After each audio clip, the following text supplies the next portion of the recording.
Lord of the Mysteries audiobook by Kevin 1291 2 Rituals Above the Gray Fog.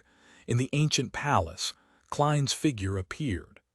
At that moment, on the high-backed chair belonging to the fool sat a person shrouded in grayish-white fog.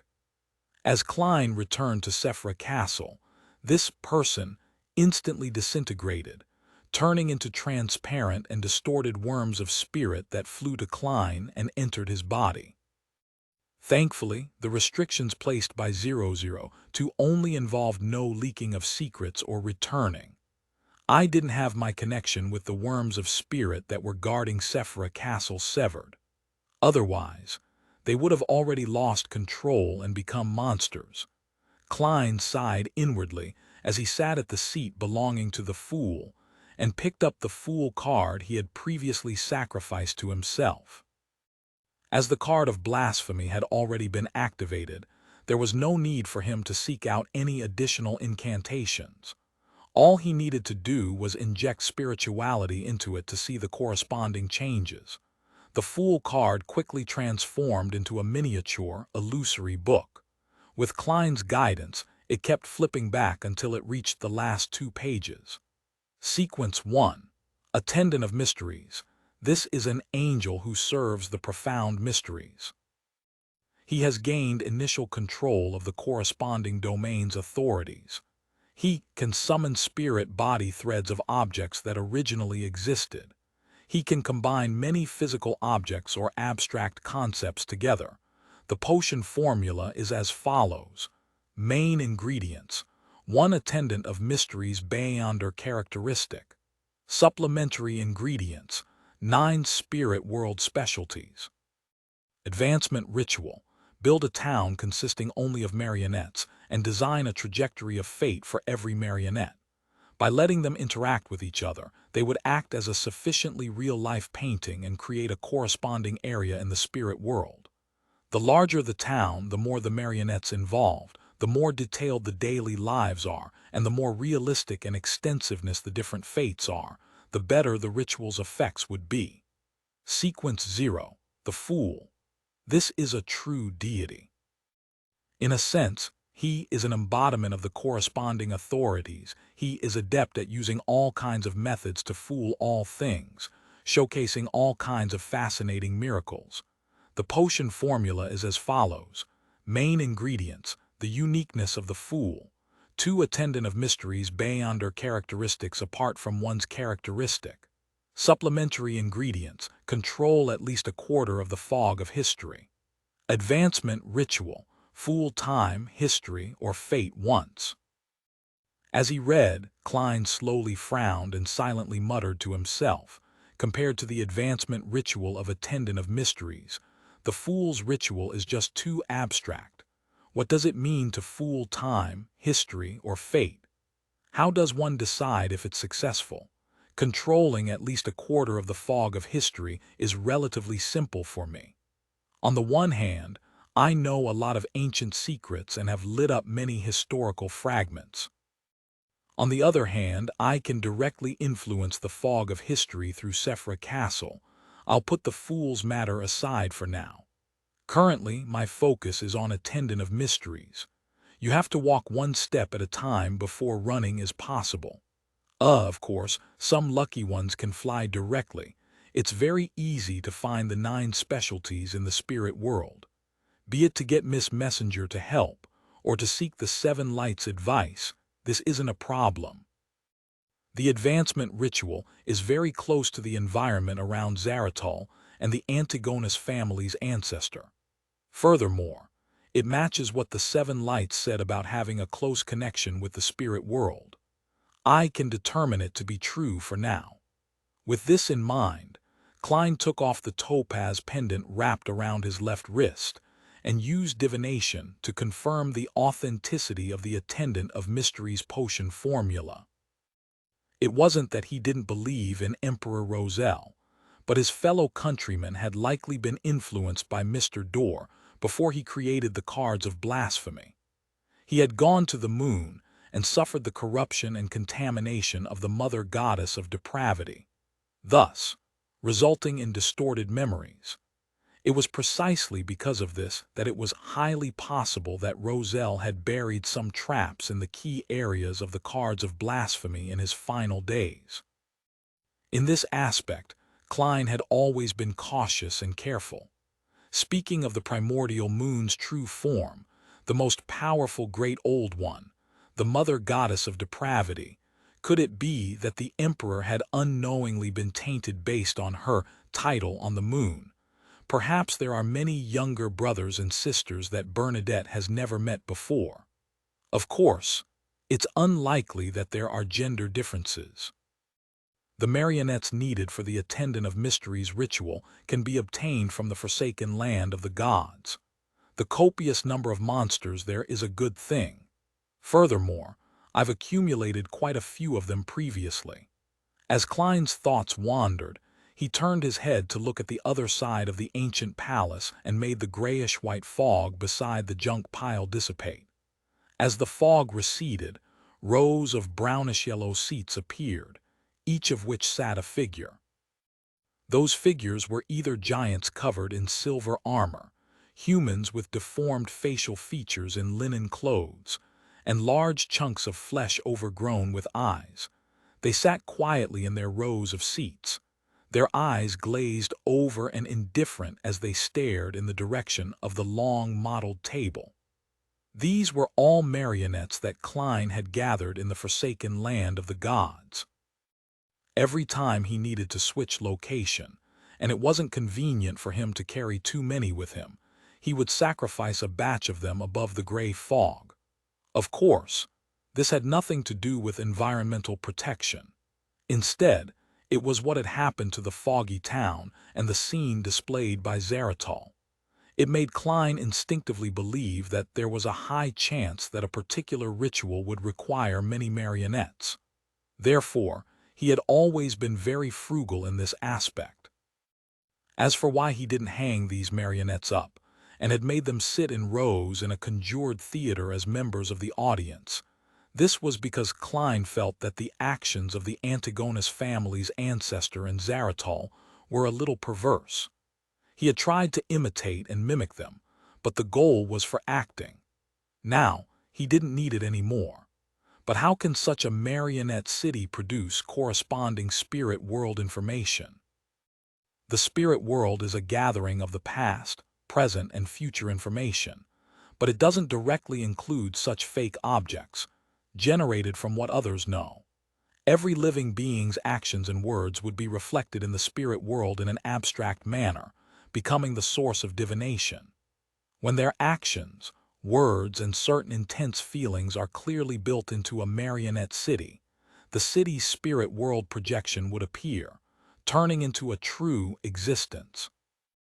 The interactions involved in this are linked to the more profound secrets of the spirit world.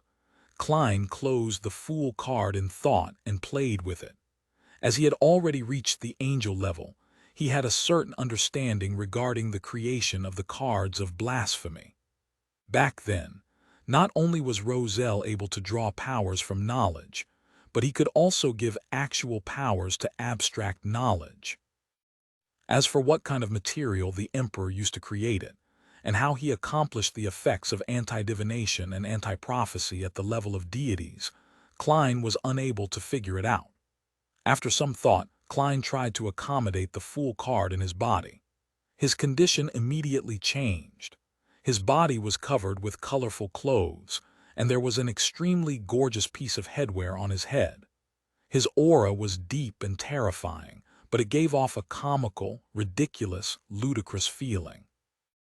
It was a condition filled with a strange conflict. The space attached to Sephra Castle gently swayed, as though it wanted to surrender to the feet of this indescribable deity. My level has been enhanced a little. There aren't any substantial changes. After all, I'm already the owner of Sephra Castle. Heh, it's like I have a fashionable costume that can accentuate my aura. Klein shook his head and said a few self-deprecating words. At the same time, a transparent and distorted worm of spirit crawled out from his body, forming a figure that was identical to him. After splitting off a worm of spirit of himself, that could respond to prayers at any moment, Klein returned to the real world and strolled around Beltane City. He used the method of granting wishes to treat the injuries of people, and he learned about the war from them. Dog's tea. Danitz couldn't help but curse when he heard the crew's report. They actually finished the whale oil. Why didn't you stop them? As they passed by the Gargas archipelago, Danitz and his crew bought a batch of whale oil that hadn't been refined. They planned on bringing it back to Bayam and selling it at a high price. Who would have expected that a portion of it had been secretly eaten by the City of Silver's half-giants? The crew member glanced at the oracle and whispered, "They don't understand what we're talking about. We don't understand what they're talking about either." Only the shortest one can communicate, but it doesn't mean we can find him at any time. He always cogitates in places where the sun shines, changing positions every time. Danitz subconsciously sneered. This is what happens to illiterates. If you could grasp all sorts of languages like ancient Fasak, Jotun, and Elvish like me, something like that wouldn't have happened. Of course, linguistic talent is related to intelligence. You don't have to force yourself. The crewman carefully looked at Danitz again. Oracle, they ate the portion of whale oil you bought. Dog's tea. Danitz's reaction was faster than his thoughts as he rushed towards the cabin. After a period of chaos, Danitz received compensation with a Sequence 8 Beyonder characteristic. He didn't know if he had profited or suffered a loss. After all, the dirty bodily fluids left on the characteristic made him feel disgusted and nauseous. By the time the ship returned to peace, City of Generosity, Bayam, was already in front of the City of Silver's reconnaissance team. Derek led Lievel, Candace, and the others to the deck and looked at the destination of their journey. Although they had passed by many ports, they had never been allowed to alight from the ship. They could only watch from afar. Now it was finally time for them to step onto the land outside. Even so, the large number of people, houses, and hardships that they had seen from afar were still unable to conceal their bubbling enthusiasm. They continued to yearn for life in the world of light. Of course, having been used to the darkness and lightning, they took quite some time before they could get used to the sun outside. If not for the fact that they were Beyonders, they would have suffered permanent damage to their eyes. As he looked at the docks and the numerous people, the airships that were traveling high in the sky, and the other ships around him while hearing noises that he could barely understand, Derek suddenly felt a sense of nervousness. This would be the area where the City of Silver would take up residence in the future. As he swept his gaze, he suddenly saw a man standing on the coastal lighthouse. He was wearing a long robe embroidered with the symbol of storm. His hair was dark blue, nearly black like a clump of seaweed. His face was rough and carved. As their gazes met, Derek instantly calmed down and no longer felt uneasy. 1292 entering Bayam for the first time after the huge ship belonging to the Resistance docked, all of the City of Silver citizens changed into round-neck shirts, brown jackets, pantaloons, and dark-colored caps before following Oracle Danitz down the ship. They prepared to pass through the dock to enter the City of Generosity Bayam. Those clothes had been prepared beforehand. It's really uncomfortable wearing this. It's not suitable for battle. As he walked, Lievel moved his limbs and whispered to Elder Derek. Derek nodded slightly and said, "But it's better to hide ourselves and not be too eye-catching. We don't want to become the focus of attention." Derek's analysis wasn't a problem at all. After all, they were outsiders and they only numbered 21 people. It was best if they didn't attract the attention of others, but he seemed to have forgotten a crucial detail. But they're all looking at us." Candace quickly surveyed the area and whispered. The workers who were dressed crudely or half-naked at the pier all looked over at the tourists who wore all kinds of get-ups. "They're tall." A Bayam resident with bronze skin and slightly curly hair could not help but sigh. His height was only around 160. This was the height of all the male commoners in the current colonial era. As for the people of the City of Silver, other than Derek, who was only slightly over 2 meters tall, the rest were on average above 2.3 meters. The tallest of them exceeded 2.5 meters. To have such half-giants walk through the docks amidst the crowd was equally eye-catching no matter what they wore. Phaeacians. A Lonese in a top hat and formal suit turned his head to gossip with his companion. Has the slave trade begun again? He believed that the City of Silver entourage were Phaeacian slaves that the Rorsted government had bought from the Lone Kingdom. After all, in this world, the only ones he could think of who had such heights in such numbers were the barbarians who claimed to be descendants of giants. His partner shook his head and frowned. It doesn't seem like the case. Most Phaeacians have light blue eyes. Furthermore, even if they are Phaeacian, few of them exceed 2 meters in height. Unless these are nobles or high-ranking prisoners of war. Although Phaeac didn't have a clear rule in all kinds of industries, especially in the military, there was a phenomenon that one's height determined one's status. Of course, this wasn't the only condition. It was also a combination of family background, nobility, and ranks. Due to such traditions, the descendants of Phaeacian royalty and the military brass were generally taller than 2 meters. This was actually a superficial phenomenon that, at its essence, was an influence of their Beyonder characteristics. Those who became one of the brass of the Phaeac military were either nobles or at least sequence 5. And for the latter, due to the repeated influence of the giant pathways potions, their height would definitely reach the standard height. Those who chose the Red Priest pathway would also have a certain increase in height. However, the signs weren't as obvious in their early stages as those from the giant pathway, and the total increase in height was only a few centimeters. They had to become a demigod to experience a qualitative change. For noble descendants, their ancestors were more or less giants, or had marital alliances with giants. Regardless of whether they inherited the Beyonder characteristics, the corresponding genes accumulated over generations would definitely allow their normal height to exceed 2 meters. Among them, families who were still in control of a portion of the giant pathways potion formulas, and those who had a certain heritage, tend to be in the same situation as the residents of the City of Silver.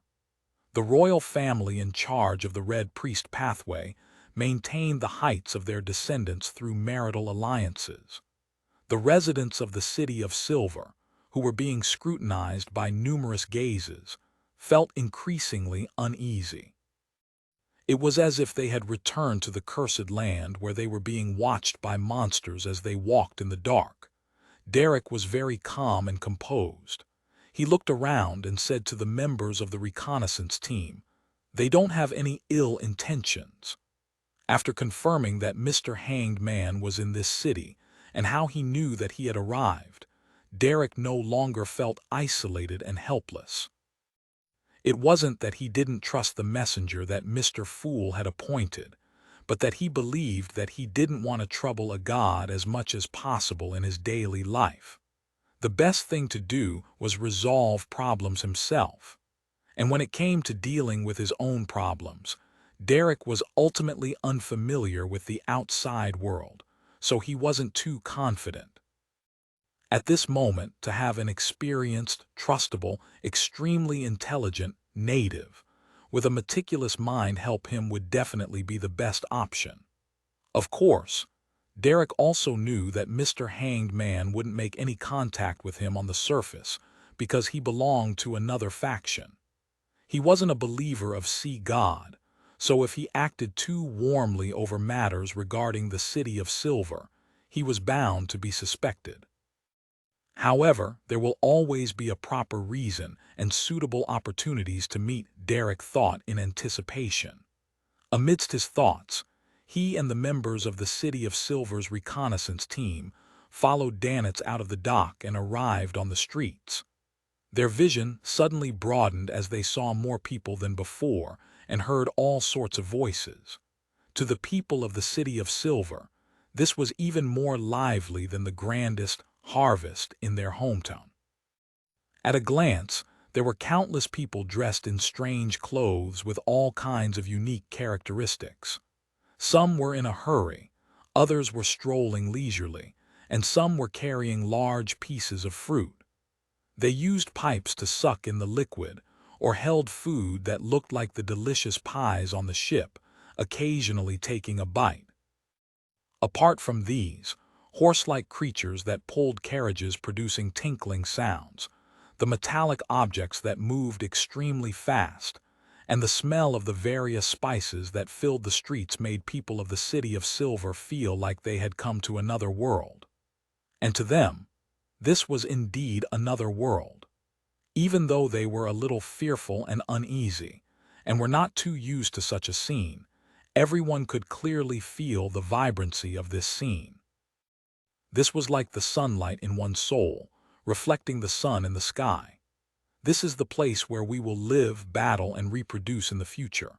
Derek, Lioval, Candace, and the others subconsciously had similar thoughts.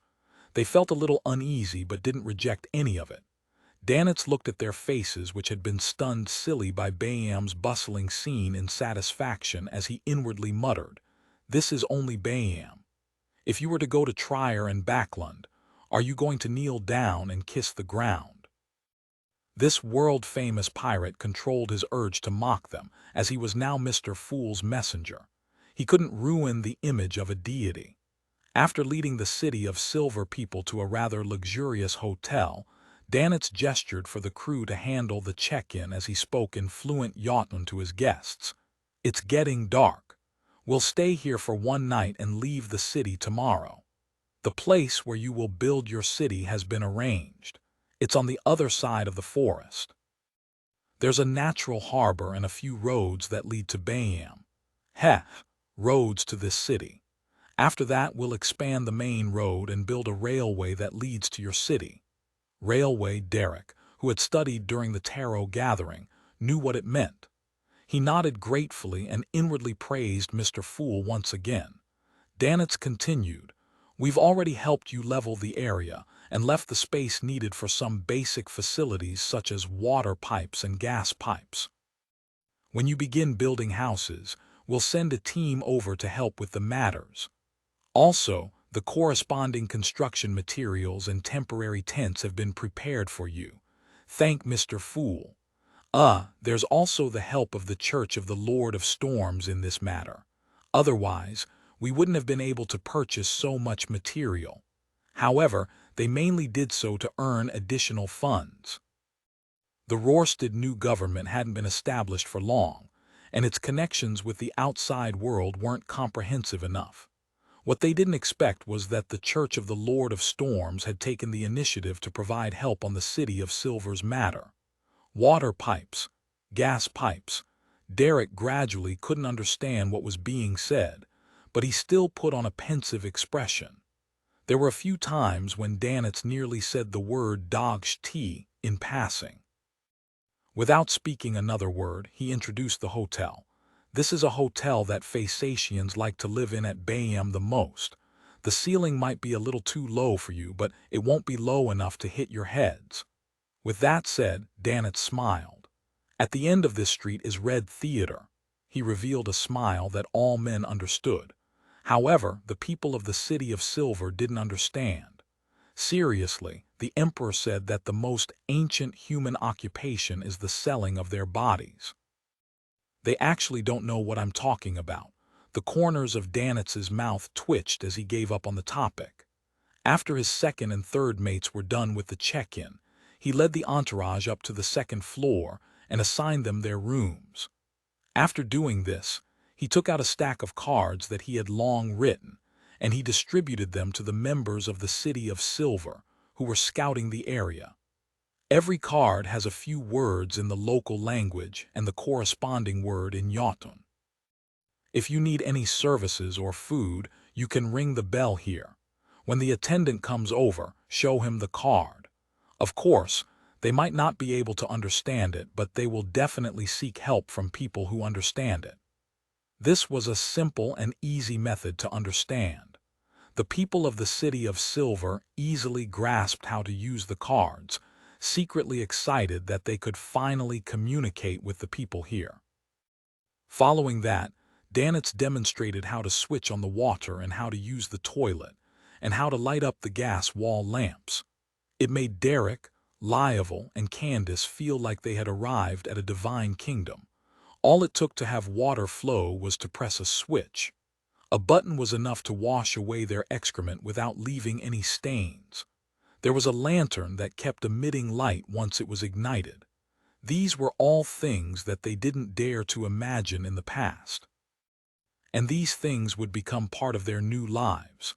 By the time the City of Silver's members had gotten used to the hotel, the sky had completely darkened. Night had begun to rule the city. Although Derek and company had long confirmed that there was no danger of monsters attacking in the dark in the outside world, they were still instinctively afraid. Therefore, they would either emit light themselves or light up the gas wall lamps. At that moment they saw gas lamps lighting up one after another on the streets, the houses both near and far outside the glass windows. These lights dispersed the darkness in their respective areas. In the eyes of the people of the City of Silver, the bright and dim lights were like the galaxy landing on the ground at night. 1293 Devil S. oil painting in a warehouse that was being rebuilt in Pritz Harbor. Fors met her teacher, Dorian Gray Abraham, once again a few days later. "Are you ready?" Dorian asked in a low voice. Back when they met, he had already informed Fors of the ritual requirement of the Apprentice Pathways sequence for Secret Sorcerer so that she could make advanced preparations. "More or less, I should be able to satisfy the requirement," Fors replied without much confidence. The advancement ritual of a secret sorcerer was relatively simple, but in this case, simple was the antonym for complex, and not difficult. To Fors, she wished that it was something else. The ritual required the candidate to seal a demigod-level creature with clear animosity. The less external help one received, the better the ritual's effects. As for the target's level, as long as it wasn't lower than a demigod, it was fine. It had virtually no effect on the ritual. Upon hearing that, Dorian nodded and said, "That should be fine. That ritual is really difficult for a Sequence 5 Beyonder to complete it on their own. It's necessary to seek help at appropriate times, but you mustn't go overboard, such as exceeding the corresponding limitations. Otherwise, the ritual will definitely fail." The suggestion he had previously provided to Fors was to borrow a Grade 1 sealed artifact. It would be best if she didn't even hire a saint-level helper. Fors said vaguely, "I only plan on making a wish to Mr. Fool to increase the success rate of advancement after consuming the potion. This is closer to obtaining good luck when consuming the potion, rather than being blessed and protected while sealing the demigod creature. Other than that, I'll be using the painting that you mentioned." The painting wasn't a Grade 0 sealed artifact, the Scroll of God, but the Abraham family's Grade 1 sealed artifact. It was called Devil's Oil Painting. In the fourth epoch, when many members of the Abraham family had advanced to Sequence 4 Secret Sorcerer, they had created the oil painting to seal the corresponding demigod-level creatures. However, after being attacked by the Aurora Order and losing a lot of documents, Dorian Gray wasn't sure how many terrifying creatures were sealed in the Devil's Oil Painting. He was only certain that there was definitely more than one sealed inside. His original plan was to release a demigod-level creature that was completely insane from the Devil's Oil Painting, one that acted purely out of instinct. This could then be his student's ritual target. This made it much easier than dealing with a rational and intelligent saint. Furthermore, it was completely in line with the ritual's requirements, but he never expected Fors to directly borrow the Devil's Oil Painting. Dorian frowned and reminded her, "The Devil's Oil Painting only has the effect of imprisonment and sealing. It doesn't have the ability to actively affect the target. In other words, you have to stuff a demigod-level creature into the devil's oil painting. Force nodded, indicating that she knew this. Teacher, you mentioned that one's record ability isn't considered external help. Yes, Dorian Gray gave a definite answer. If her record powers were considered external help, almost no traveler could advance. After all, record was the core ability of the apprentice pathway before they became demigods. Once it was excluded, Force would be left only with the means to flee, making it difficult for her to do anything to her enemies. In theory, that's the case. However, you can only record at most 5 demigod-level powers, Dorian said worriedly. Before he finished his sentence, he thought of Mr. Fool and his blessed and felt a little more at ease. If the powers are matched well, it isn't impossible for me to succeed. It's just a mad creature that's acting on instinct. Force tried convincing both her teacher and herself. Dorian nodded indiscernibly and didn't say anything else. He immediately summoned his contracted creature, Malmuth, who loved music, and took out the secret sorcerer main and supplementary ingredients. He then concocted a bottle of secret sorcerer potion for his student. If there's no way to complete the seal, there's no need to forcefully consume it. Even if the potion and glass bottle fuses together and turns into a sealed artifact, we can also pray to Mr. Fool to restore it to a Beyonder characteristic. Dorian continued to warn her worriedly before handing the potion to Force. Inside the glass bottle were layers of stellar radiance, as though the Milky Way in the sky had been sucked into the potion. All right. Force nodded heavily, indicating that she wasn't worried that the potion would be wasted. She had made plans ahead of time. She would immediately teleport away once she realized she couldn't seal the released demigod-level creature before making a wish to Mr. Fool and getting him to resolve it. Dorian then took out an oil painting from his suitcase, which was filled with abstract images. It was an image that no one could understand. Just looking at it would make one feel dizzy and mentally weak. This was the devil's oil painting that had sealed countless terrifying creatures. If you can successfully advance, I only have one request. Dorian held the devil's oil painting and said solemnly to Force, that is, on the night of the full moon, listen to what Mr. Dorr is saying and ask him the reasons for his actions. The members of the Abraham family still couldn't fully accept that the curse they had suffered from had stemmed from their ancestor. They felt that Mr. Dorr might not know the consequences of his plea for help. They wished to figure out the full truth. All right.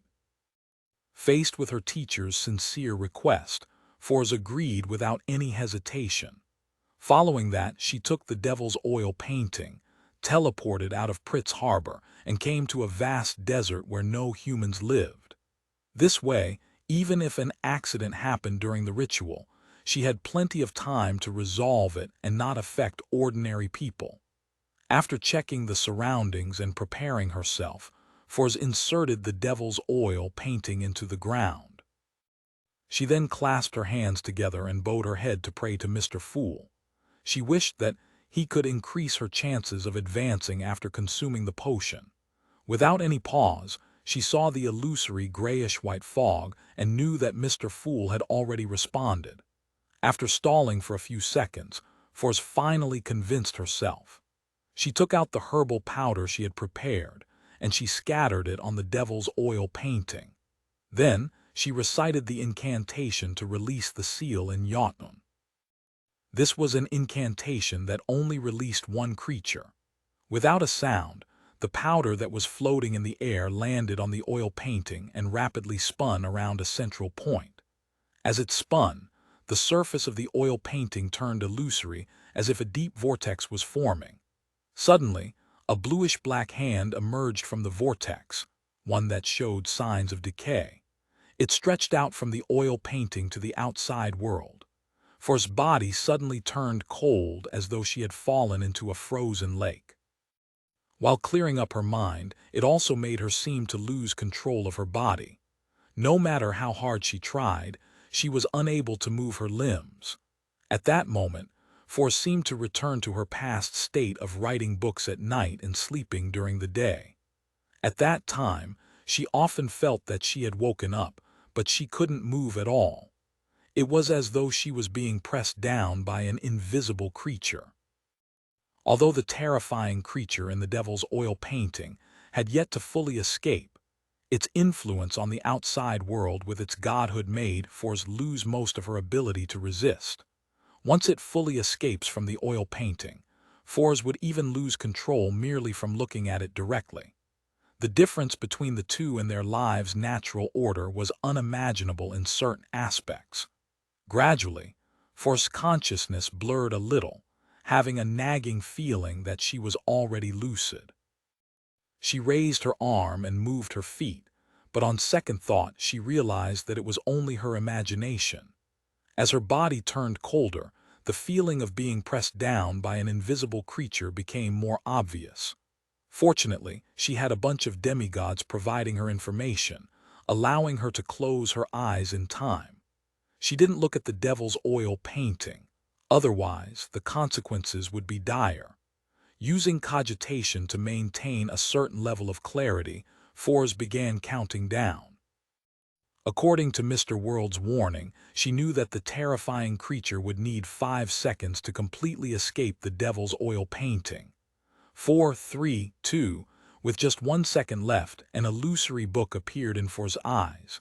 It quickly flipped and stopped on one page. 1.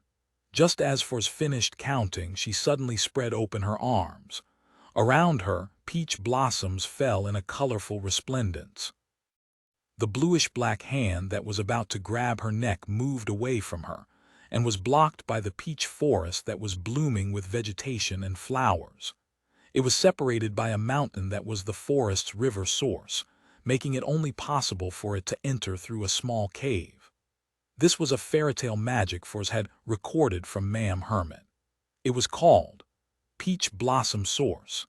It could create an isolation barrier from the outside world, making it very difficult for the outside world to connect to it.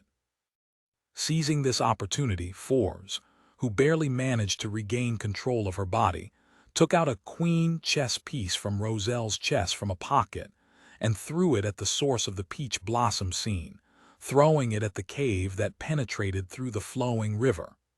This was another fairytale magic she had recorded, called the chessboard of time. Its effect was to slow the target's movements, as though it had entered a region in which time flowed slower. With a smack, the actions of the bluish-black palm that was trying hard to break through the peach blossom source changed from extending outwards to squirming. Force didn't even look at the effects. She used an invisible hand to pick up the devil's oil painting that was stuck in the sand, and she held it right up to the cave. After 1 or 2 seconds, the bluish-black palm returned to normal. Its movements became extremely fast as it charged out of the peach blossom source and crashed into the oil painting. As the oil painting shook, the terrifying creature penetrated the surface and landed in it. Force was delighted. Without any hesitation, she recited the incantation and closed the outer seal of the devil's oil painting. Thankfully, that demigod creature has already lost control. It's left with nothing but madness and lacks intelligence. I wonder if I will directly hear Mr. Door's shouts after consuming the potion. Still nervous, Force took out the secret sorcerer potion bottle and poured it into her mouth. 1294 Conversation. If that demigod creature didn't slam into the devil's oil painting on its own accord, I'd have to summon Mr. World's historical void projection. I wonder if that can be considered as directly hiring a helper at the angel level. As Force pondered, she drank the potion. To her, the potion was like icy water that could hurt someone due to the extreme temperature. All her senses vanished in the areas that it passed, leaving only her still thoughts. It was inevitable that a person would hallucinate in extreme cold temperatures. In Force's vision, a night sky instantly appeared. It was dotted with countless stars that weaved together to form a dreamlike river. For's body began reflecting bits of stellar radiance as if they came from her own body. The tiny bits of pure stellar radiance formed an invisible connection with the different stars in the night sky. As the light shimmered, they twisted and squirmed as insect-like creatures crawled out of For's body. They wanted to seek refuge in the Milky Way formed by an array of embedded diamond shards. Each of them carried a portion of their own flesh and consciousness, as though they were uncontrollable avatars. For's thoughts quickly turned chaotic, and she fell into confusion. She almost couldn't control the urge to separate herself. At that moment, she sensed an illusory object. It was the seal that she had completed using the devil's oil painting. It was projected into the mysterious world created by the potion, forming an abstract, blurry mark. Force didn't think further as she instinctively extended a portion of her consciousness along with her spirituality and intertwined with the abstract symbol. The mark wasn't exactly harmonious with her, as if it wasn't part of her, but it managed to barely merge with her. Suddenly, in For's mind, the abstract symbol became rather clear. It consisted of a door that was layered with mysterious symbols. This door hid For's behind it, allowing her to isolate herself from the surrounding cosmos. At the same time, on the other side of the door, the sealed creature seemed to sense the aura of an enemy. Using its own godhood, it wildly corroded the illusory door. It happened to be able to reduce the influence the cosmos had on For's. After maintaining it for more than 10 seconds, the resplendent Milky Way's night sky slowly faded away. The stellar radiance then returned to For's body fused with her. At this moment, a deep darkness appeared in front of For's. Deep in the darkness was a perpetual storm and occasionally flashing lightning. The next second, For's heard a familiar voice. It stabbed into her head like steel nails stirring her brain matter. For's grimaced immediately. If she hadn't experienced such things over and over in the past and had some level of resistance, as well as the fact that she was at the saint level, she would have likely lost control. Of course, there had to be some influence of good luck here. After a few seconds, she finally managed to calm herself down and hear what the voice was shouting by using cogitation. It was calling for help. It wasn't Jotun, Elvish, or ancient Hermes. Instead, it was a language that For's had never come into contact with before. However, she could understand it the moment she heard it. She felt like it was the true source of many languages. Mr. Door would crazily shout for help every full moon. How disgraceful of a king of angels, however, even if he is seeking help, it's still a terrifying thing that I can't withstand, For's lampooned silently. She was considering if she should pretend not to hear it and wait until she had converged her spirituality and grasped the beyonder powers of a secret sorcerer before conversing with Mr. Door during the next full moon, or to do it now. Suddenly, the shouts from afar stopped, and the surroundings became deathly silent. After 2 to 3 seconds, a wispy voice that could pierce through spirit bodies entered For's mind. You used the beyonder characteristics of the Abraham family. This sentence was said in a flat manner without any rise or fall, but it made the blood vessels on For's forehead throb. Her eyes turned bloodshot as her body turned resplendent. She almost lost control of herself. Who are you?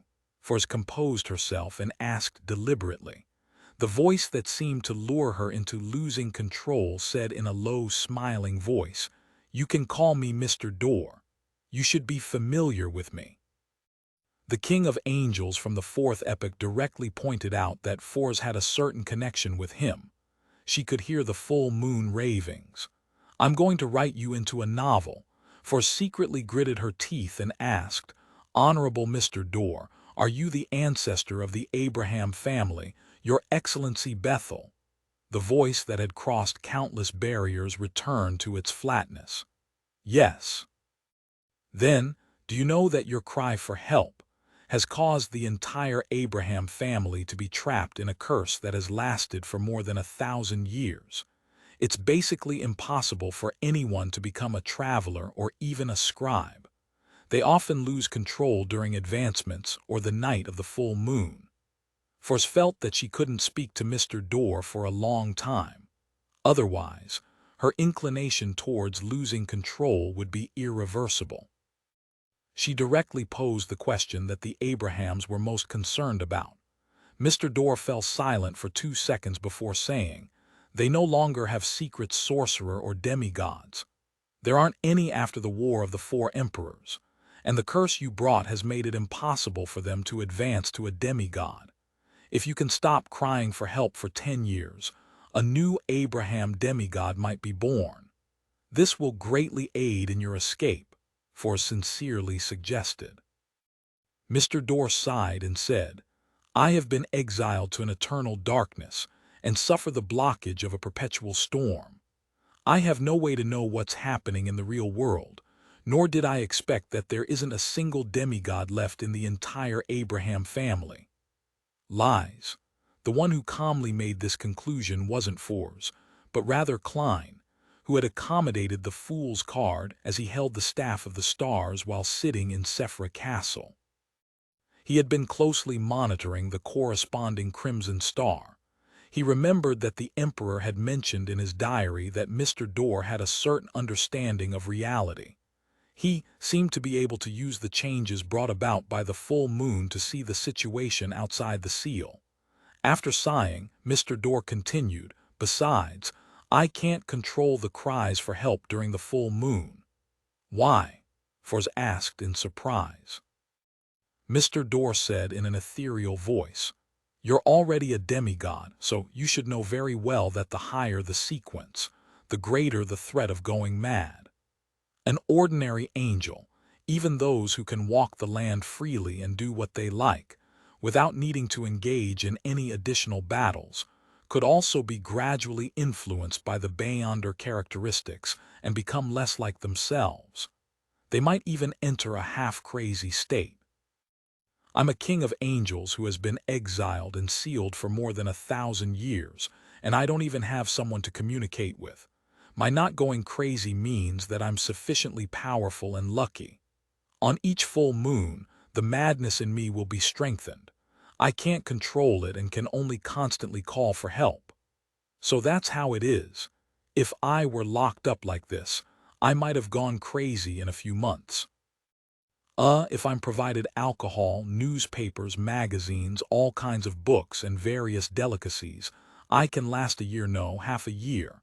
Forrest nodded in enlightenment and asked in a perfunctory manner, "Is there anything I can do for you? How can the Abrahams dispel the curse?" Mr. Dorr fell silent for a few seconds before saying, "Set up a ritual and help me escape. That way the curse will cease to exist. There are 2 rituals that can be used. One is to sacrifice 3 demigods that are respectively from the seer, apprentice, and marauder pathway. The other is to extract the blood of at least 99 Beyonders from the Abraham family. Use it to draw such a symbol." "I'll tell them," Forrest immediately replied. At the same time, she added inwardly, "That's if Mr. Fool permits it." Mr. Dorr laughed and said, "If I can escape because of this, I will help you become an angel." His voice became more ethereal and weaker, as though he was slowly returning to his original state as Forrest's advancement came to an end.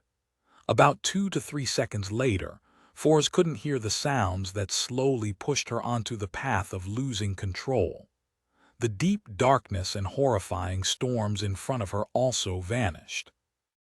However, before the scene completely faded away, Forrest could vaguely see that, on a vast land formed from dark red rocks, there was an ancient building that resembled a pyramid erected there. Behind the building was a deep darkness and twinkling stars. It was completely different from the cosmos that she had seen as an astrologer on the ground. "What's this?" Forrest shook her head and controlled her scattered thoughts as she began to carefully rein her spirituality back. After getting accustomed to the state of a secret sorcerer, She immediately took on a praying posture and reported her previous experiences to Mr. Fool without missing anything. After doing this, Force put away the devil's oil painting, teleported back to Pritz Harbor, and met her teacher, Dorian Gray Abraham, who was waiting in the warehouse. Seeing that his student was safe and sound, Dorian heaved a sigh of relief and said in a pious manner, "Thanks to Mr. Fool for his blessings." He had finally taught a sequence 4 secret sorcerer who didn't show signs of betrayal. Due to Mr. Fool's lack of response, Force didn't inform her teacher of her conversation with Mr. Dorr. She planned on waiting until the next full moon. She also relaxed and smiled. "Apart from thanking Mr. Fool, I have to thank you, teacher." In the ancient palace above the fog, Klein didn't have any doubts about Mr. Dorr calling himself half crazy. He only felt that there had to be more secrets hidden in the matter. For example, why did Mr. Dorr keep enticing Emperor Roselle to visit the moon? It was a place that was occupied by an outer deity. After some thought, he took out the scarlet lunar corona and master key from the fog of history. He planned on creating a full moon environment and listening to Mr. Dorr's shouting. The effects of the combination had long been confirmed.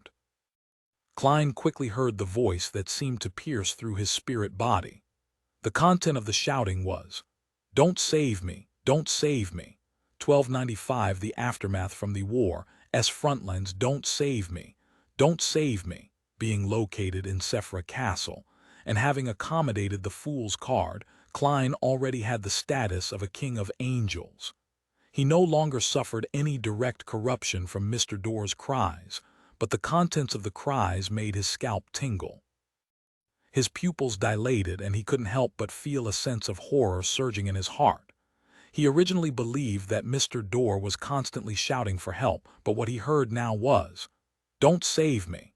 Amidst Klein's silence, the weak, wispy voice pierced through his spirit body like needles.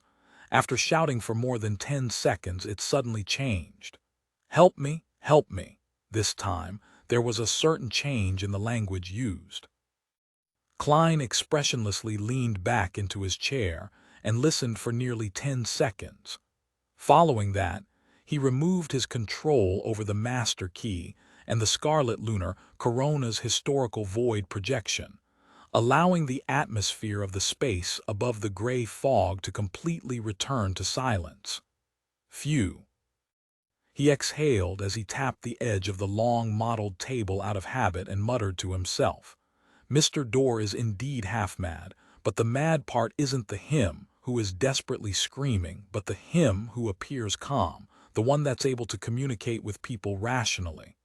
The latter can influence the former to a certain extent, distorting the contents of his shouts. When Mr. Dorr is lucid, he actually shouts, 'Don't save me.'" To a king of angels who had been imprisoned for more than 1,000 years, this definitely isn't a normal reaction.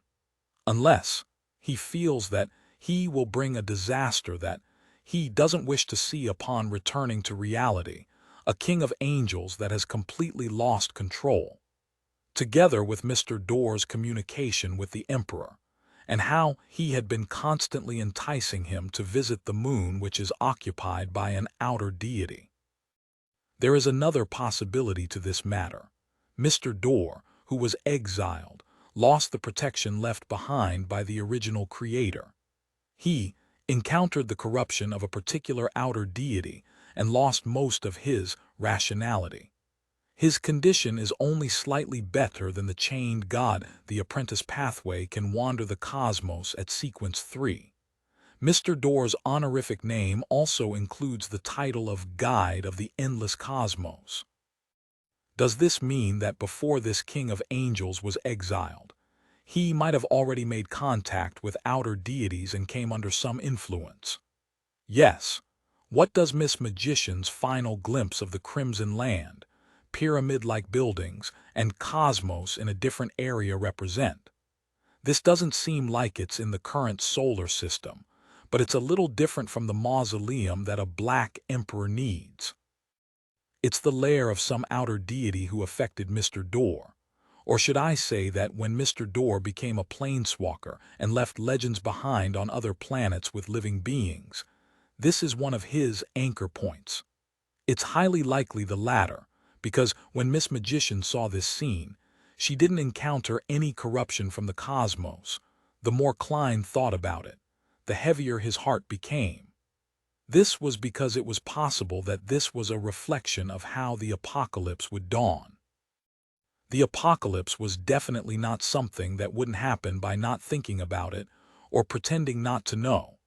It's no wonder Yellow Light Venethan had prophesied that the day when the curse is removed is the beginning of the true disaster for the Abrahams. Mr. Door keeps calling for help, causing the Abraham family to be unable to produce another demigod. Perhaps it's a certain form of protection. Although this will make the Abraham family lose their status and most precious items, making them mediocre, it can at least save their bloodline. In the prophecy, the solution to resolving the curse is in the hands of an apprentice who has obtained the help of a secret existence. Klein chuckled softly and had an idea about the response to give Miss Magician. He planned on getting Fours to give a half-truth when informing her teacher. Firstly, it was to emphasize that Mr. Door was already half-crazy and extremely dangerous. Even communicating with him implied tremendous risks. Secondly, it was to not mention the second ritual for the curse removal. All she would say was about the sacrificing of a seer, a marauder, and an apprentice demigod. With the first point, the Abrahams could understand why their ancestor was insistent on calling for help. This was because he had already lost his mind and could do all sorts of terrifying things. This could effectively eliminate the anxiety of the Abrahams, preventing them from helping Mr. Door escape and allowing them to quickly start believing in the fool. The second point was to dispel the small number of extreme Abrahams who wanted to try their luck. This was because they lacked the ability to complete such a ritual. At the same time, informing the Abrahams of the ritual increased the trust they had in Fours. Ignoring the small number of secret sorcerers available, those who can become bizarro sorcerers are definitely very difficult to capture. Furthermore, most of them are concentrated in the secret order. To deal with them is to provoke Zaratul. Even if the Abrahams have a demigod and can use a grade 0 sealed artifact for a short period of time, it's impossible for them to complete the ritual so easily. Yes, dealing with a parasite is the most dangerous. If they aren't careful, they might end up targeting Ammon's avatar. When that happens, it will be equivalent to serving Ammon desserts. Also, I'll use the world's jam and sparrow in the future to remind Miss Magician to keep her guard up against the Abraham family's extremists. Klein thought for a moment before replying for his prayer. After returning from the fog of history to the real world, Klein boarded a steam locomotive and arrived at the capital of Midseashire. In the past, it was the second largest city in Lone, and also the front line of the recent war, Constant City. The damage suffered here is very serious. After getting off the train and leaving the platform, Klein stood up high and looked at the industrial city. Although it was his first time here, he had seen all sorts of pictures of Constant in newspapers and magazines. Those photos were all black and white, and they recorded the various aspects of this city. Among them, there were 3 points that left a deep impression on Klein. Firstly, it was filled with chimneys and tall blast furnaces. It was as though it was a man-made forest. It gave a striking visual impact, one that was more representative of industry than Backlund. Secondly, the majority of the buildings used concrete and steel. They were more densely built than their counterparts in Backlund. Thirdly, there were many places that were stained with coal ashes, including the bodies of humans, but the air quality was better than Backlund because the sea breeze was strong. And now, the towering blast furnaces, chimneys, and tall buildings had become rather sparse. All that was left was a pile of ruins. However, in comparison, the damage dealt to the factory district was lesser than the residential areas. This was because there were many steel and military factories that were equally important to Fasak.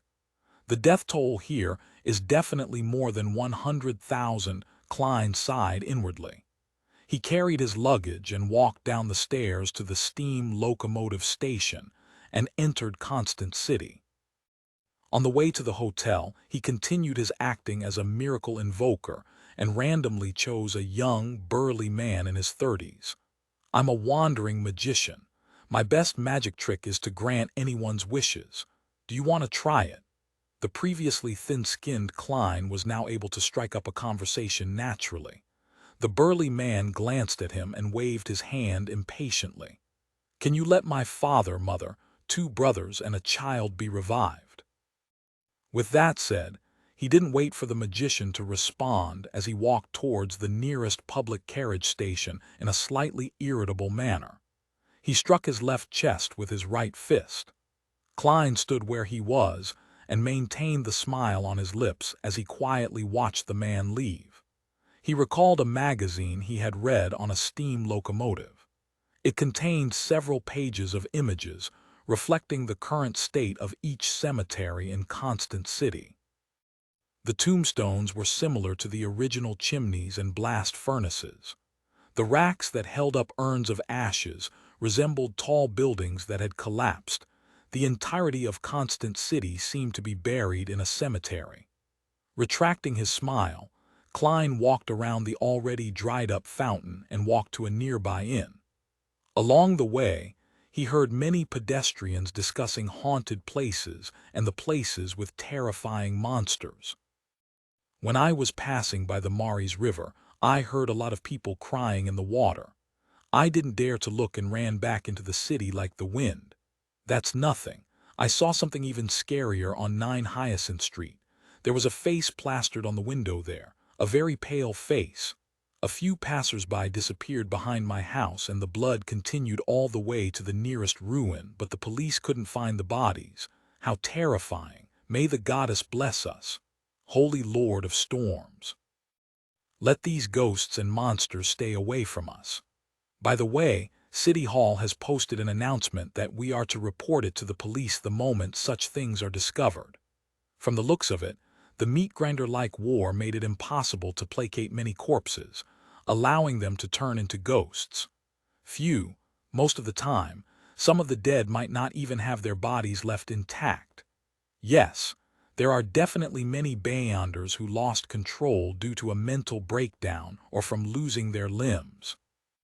Also, most of those who didn't consume the potion according to the normal procedures also easily lose control. The Nighthawks and mandated punishers will definitely clear up these matters, but at least in Constant City, people might have encountered plenty of Beyonder matters for quite a long period of time. After all, some ghosts and monsters are good at evasion and hiding. They are innately very cunning. Klein walked straight and gained a new understanding of Constant's situation. Here, encountering supernatural events was no longer a coincidence. Instead, it was a daily occurrence with a certain probability. At this moment, Klein saw a group of Nighthawks wearing red gloves and black trench coats walk across the crossroad ahead of him. However, he didn't recognize any of them. Indeed, the Cathedral of Serenity has sent the Red Gloves team to help. What's happening nearby? Klein nodded indiscernibly and, following his spiritual intuition, cast his gaze to a particular apartment building behind a pile of ruins. On the 4th floor, behind an oriel window, a greatly rotting face was plastered to the window, looking out through the glass. Pale yellow liquid with black hints slid down the window one after another. 1296, amateur astronomer Eric had become a captain of a Red Gloves team during the later stages of the war, as well as advancing to Sequence 5 Spirit Warlock. He had witnessed the deaths of the ex-captain and ex-ex-captain. He knew that a higher sequence wasn't a guarantee that he would be safer. Care and caution was what mattered. To the elite red gloves of the Nighthawks, this was a concept that almost everyone believed in. This was because ordinary Nighthawks might only encounter ordinary problems that looked like supernatural events. Occasionally, there would be slip-ups, and it was highly likely that they would rely on their Beyonder powers to turn the situation around. As for Red Gloves who worked on various important cases, their hidden targets were definitely rather dangerous. At that moment, Eric stood on the fourth floor of the apartment on 14 Priya Street. Facing the tightly shut dark brown wooden door, he surveyed the area and said, "Two Nighthawks have already gone missing here.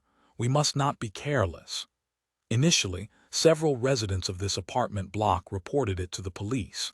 They claimed that Unit 403 had a stench, and the tenants of Unit 303 often heard heavy footsteps from above. The policemen in charge of the area took 2 days before coming to investigate. However, they didn't walk out of Unit 403. After the police confirmed this, they immediately transferred the case to the Church of Evernight. However, the 2 Nighthawks who came to deal with it also disappeared. The door to Unit 403 remained tightly shut. Due to this premise, the Church of Evernight's Archbishop of the Midseashire Diocese entrusted the matter to Eric's team and allowed them to apply for a Grade 1 sealed artifact as support. "Yes, Captain." The members of the Red Gloves team either nodded or spoke in response. Eric didn't say anything else as he stood in front of the dark brown door of Unit 403, which remained tightly shut. He raised his red-gloved left hand and knocked on one of his teeth. A blurry figure suddenly appeared in front of him. As though it had no substance to it, it passed through the gap in the door and entered Unit 403. Eric's expression was unusually focused, as if he was observing the situation in the room through that blurry figure. It was a natural spirit that he controlled.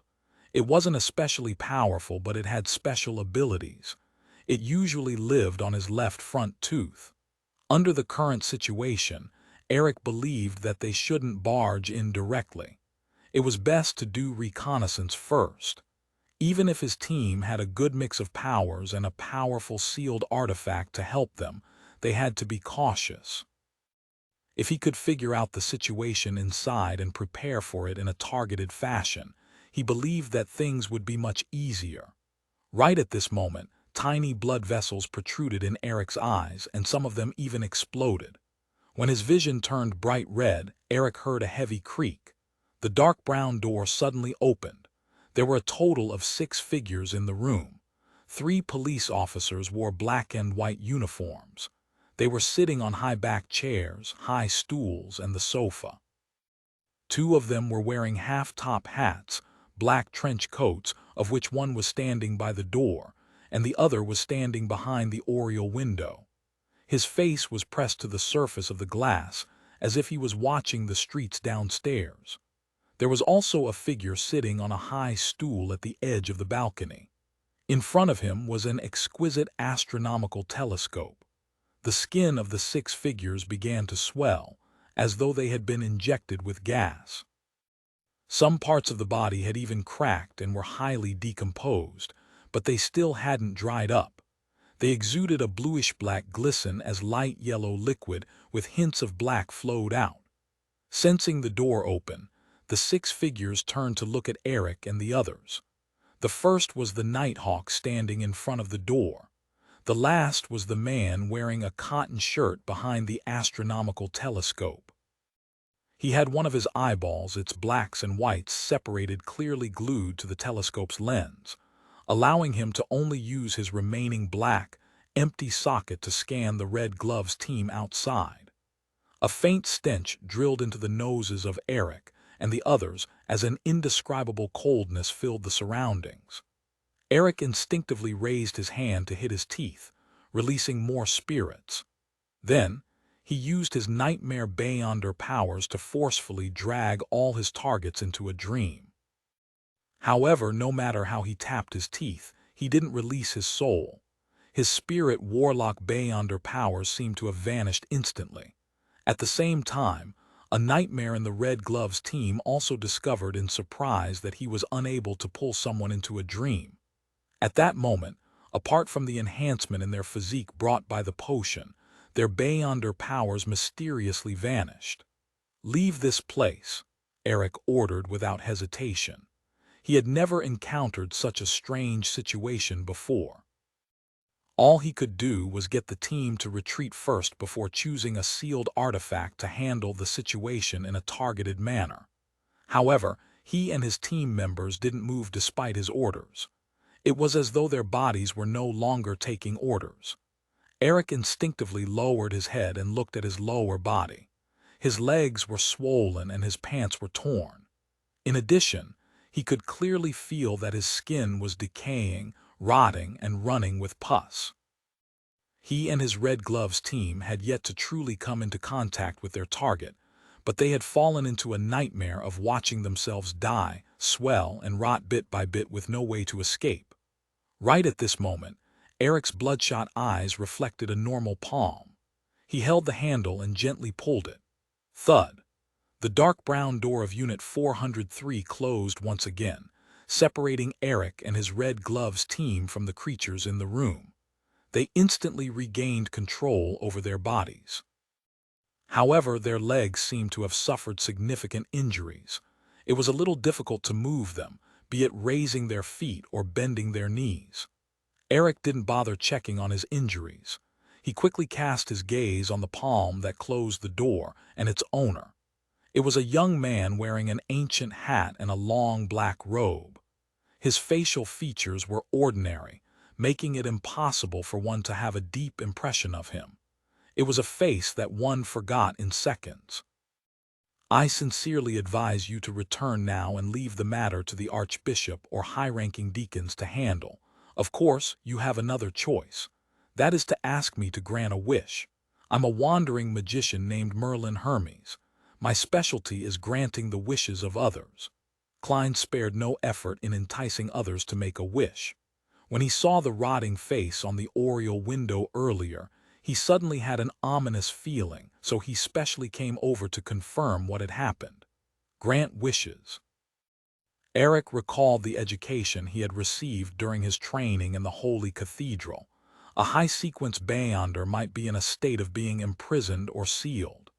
They will pretend to be mystical items that can grant wishes, and they will entice you into helping them escape. The corresponding examples include granting 3 wishes and wishing pools. Is this a high-sequence Beyonder? But he doesn't look like he's imprisoned or sealed. Eric looked left and right and deliberated for a few seconds before probing. "If we don't ask you to grant us our wishes, will you not resolve the abnormality in the room?" As soon as he finished speaking, he saw the wandering magician who called himself Merlin Hermes fall deep in thought, looking a little troubled. A few seconds later, Klein raised his hand to stroke his tall top hat. He smiled and sighed. "Even if you don't make the wish, I will still attempt to resolve it." "Do I need to read your honorific name or your true name to have my wish granted?" Eric asked after exchanging glances with his team members. Klein shook his head. "No, just tell me your wish." "This wouldn't create a mysticism connection," Eric probed in a joking tone. "Then I wish the abnormalities in this room will be resolved and will no longer affect the surroundings." Klein curled his smile and gently clapped his hands. "Your wish will come true." Without waiting for Eric to respond, he smiled and said, "The abnormalities inside can suppress Beyonder characteristics, causing the corresponding powers to be ineffective, but that isn't absolute. Typically in such cases, my suggestion is..." As he spoke, Klein reached out with his left hand and took out an eyeball-shaped glass ball. He then twisted the handle with his right hand, opening the door a little. Then, through a crack, he threw the glass ball into Unit 403.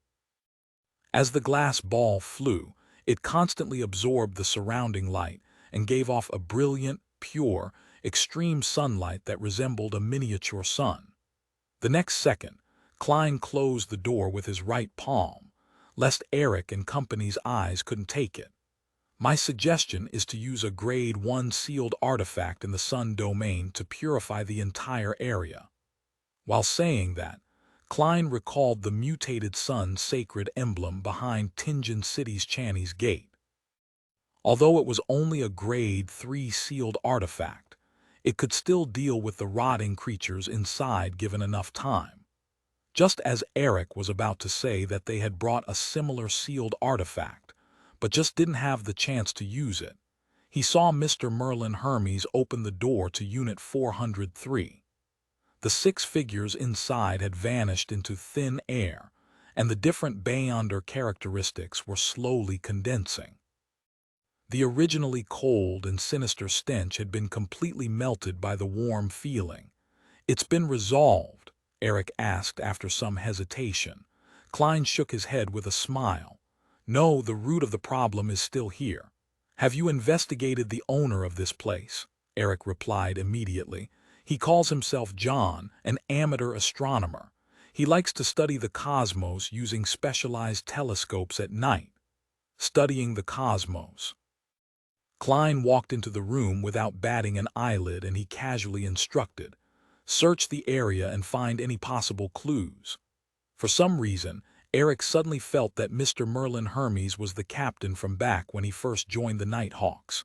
He was professional, calm, and trustworthy. He nodded at his team members, signaling them to follow his instructions. As for him, he continued following Klein. It was both to provide him help and also for necessary precautions. Klein ignored him as he swept his gaze and approached the exquisite astronomical telescope. Then he bent down and drew his eyes towards the lens. This might be dangerous. Eric had planned to warn him, but he fell silent when he thought about how high the other party's level and status expressed. At that moment, through the telescope, Klein saw a resplendent, dreamlike dark night sky. Every star there was blinking slightly. Suddenly, his vision was occupied by a huge eye. The eye seemed to be directly attached to the lens on the other end of the telescope. It was grayish-white with a pale yellow iris. Veins swelled outwards and seeped out disgusting translucent pus. Thank you for listening to the story on KevinAudio.com. 1297, Forest of Miracles. Boom. The Red Gloves captain, Eric, shivered involuntarily as he saw Merlin Hermes, who claimed to be a wandering magician, explode behind the telescope. However, there was no splattering blood or flesh. The shredded limbs disappeared into the air like soap bubbles. Eric and his team members, who looked over due to the commotion, were stunned. They didn't understand the reason behind such a sudden sequence of events. A second later, Eric said in a deep voice, "Retreat." He wanted to evacuate his team before the danger truly spread. At this moment, another figure walked in from the open door of Unit 403. It was none other than Merlin Hermes, who had just exploded. This wandering magician was wearing a tall hat and a long black robe. As if nothing had happened, he spoke to Eric and his team members. "The root of the problem really is from that telescope." As he spoke, Klein walked to the balcony and tapped the telescope with his right hand. Another bang rang out as the telescope suddenly shattered into metallic points of light that emitted a foul stench of bluish-black gas. The moment the grayish-white fog appeared, the stench vanished and the room returned to normal. What exactly happened? Eric forced himself to forget about the other party's death and asked cautiously. As a captain of the Red Gloves who was rather experienced, he had some guesses about the truth of the matter. The main goal of asking was to seek confirmation. Klein smiled and said, "Simply put, the telescope mutated for some reason, causing the owner of the room to see something that he shouldn't have seen. If you want to understand more details, you can only search for clues yourself." "I'm not too sure either." Eric nodded slightly and cast his gaze at his team members, signaling them to continue their investigation. After a series of work, Eric said to Merlin Hermes, "There aren't many clues left in the room. We can only confirm a few things. 1. John is a local resident, and he served in the military during the war. It seems that he had some mental problems as a result. 2. He had been an amateur astronomer. At the end of the war, he joined an academic organization known as the Celestial Research Association, but we didn't obtain any information about this organization. 3. John was seeking the way to see the true cosmos.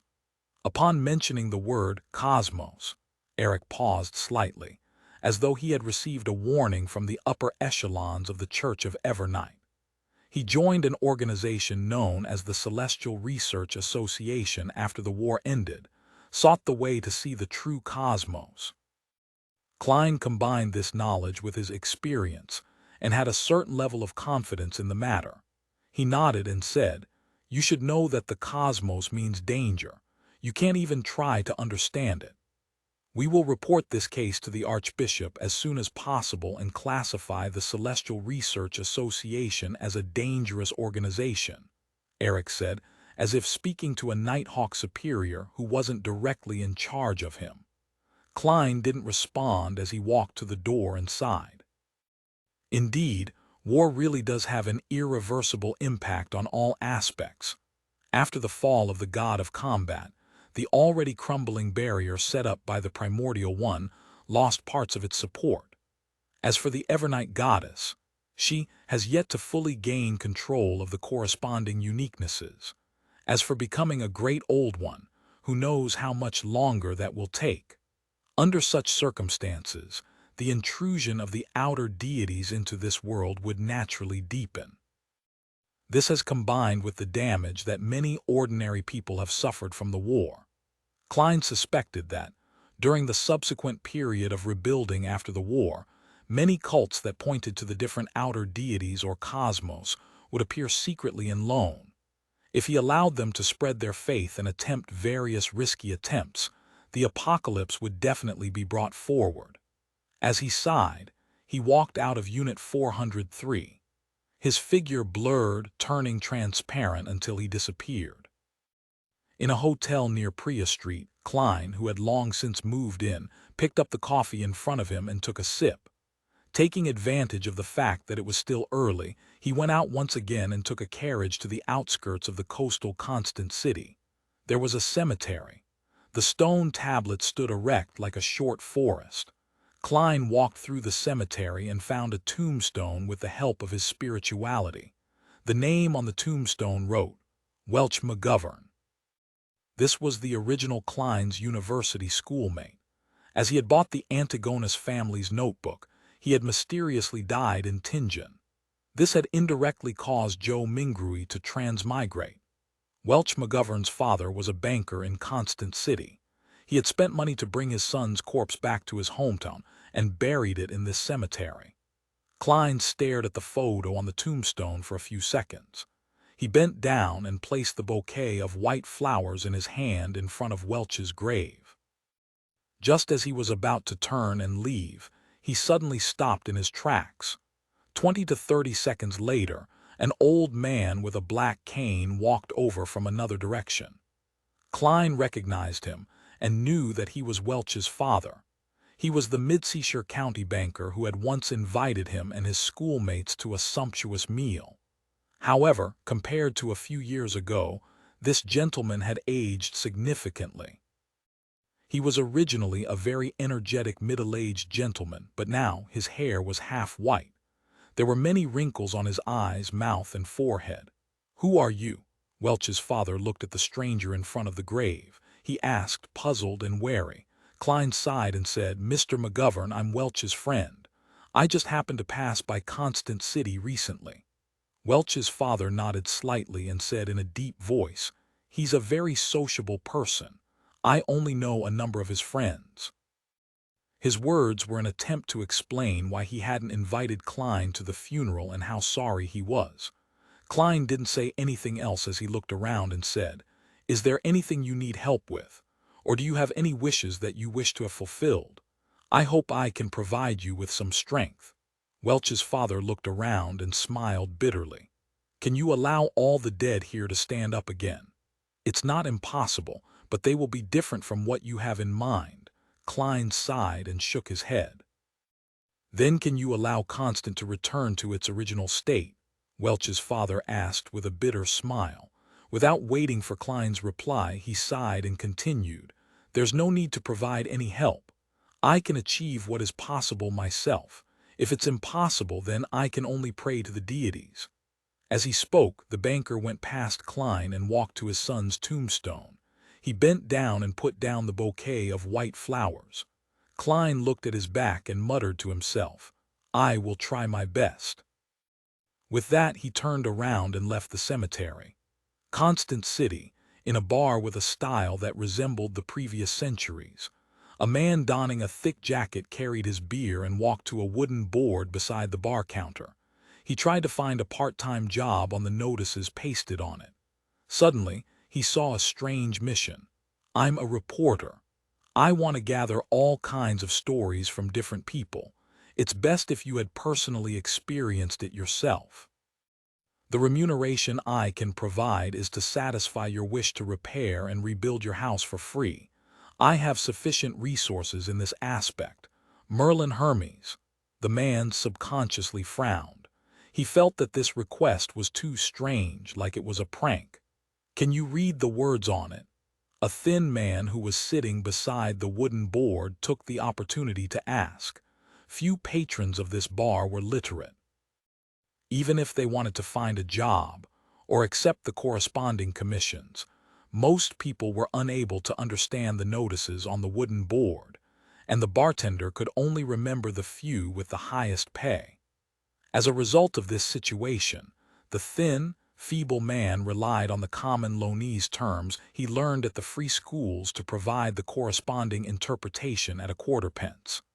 This was how he made a living. The man shook his head, indicating that he understood Lonese. He pointed at Merlin Hermes' request and said, "Is this real?" "It is. That reporter is sitting by that corner, the one wearing a very tall hat." The thin, feeble man enthusiastically pointed him in the correct direction. The reporter had promised him a quarter-pence for every person he introduced. The man holding the beer fell silent. After hesitating for a full 10 seconds, he walked to the corner and found the reporter named Merlin Hermes. "W, will you really help me rebuild my house?" he asked worriedly. Klein pointed at the documents on the small round table and said, "We can sign a contract." "There's no need. Even if you provide some materials, I'll still be very satisfied." The man sat opposite Klein and said rather cautiously, "I don't have a very touching story. As long as it's real enough." Klein nodded slightly in encouragement. The man looked down and stared at the table. "I'm a Constant native, and I used to have a decent job. I bought a terrace house along Lodide Street. Later, war broke out. My house was reduced to ruins during one of the bombings. My eldest son, the child who just entered primary school, was buried inside. We had no choice but to rent a 2-bedroom room until the Phasacians occupied Constant. They dragged my wife away and she never returned. Some time ago, someone requested me to identify her corpse. I couldn't even recognize her. She had rotten so much that you wouldn't even call it a corpse. However, in the pockets of her clothes there was still our old water bill. When she was still at the rental apartment, she had always missed our home. It's the same for my younger daughter. I don't have much money now and can only barely maintain my life, but I wish to rebuild that house bit by bit. To be honest, I don't like telling others about my misfortune. I'd rather stay silent, but if I can really get help with the rebuilding efforts, then I can." Klein held a pen and paper and pretended to jot it down. He nodded gently and said, "Your wish will come true. Wait for me in front of the ruins of that house on Lodide Street tomorrow." At the same time, he pushed a one-solely note over. "This is for your drinks, my treat." The man's eyes flickered. He seemed to want to refuse it, but in the end he still picked up the note. The next day, after sending his younger daughter to the church school, he walked along the familiar path to the familiar Lodide Street and saw that familiar house. Its chimney, its windows, its door, and the weeds on its walls hadn't changed at all. It was so familiar, as if its beautiful female owner would open the door in the next second and walk the two children out to welcome their father. The man was stunned, unable to believe that this was real. However, even if it was an illusion, he was willing to embrace it. After several days, Klein, who had completed a slew of similar wishes, pushed open the window of the hotel and snapped his fingers in the morning light fog. In an area of the city overlooking Constant, Welch's father woke up out of habit due to his dreams of his dead son and family. He walked to the balcony to take in the morning air. Under the light of dawn, he suddenly saw chimneys and blast furnaces that resembled a forest.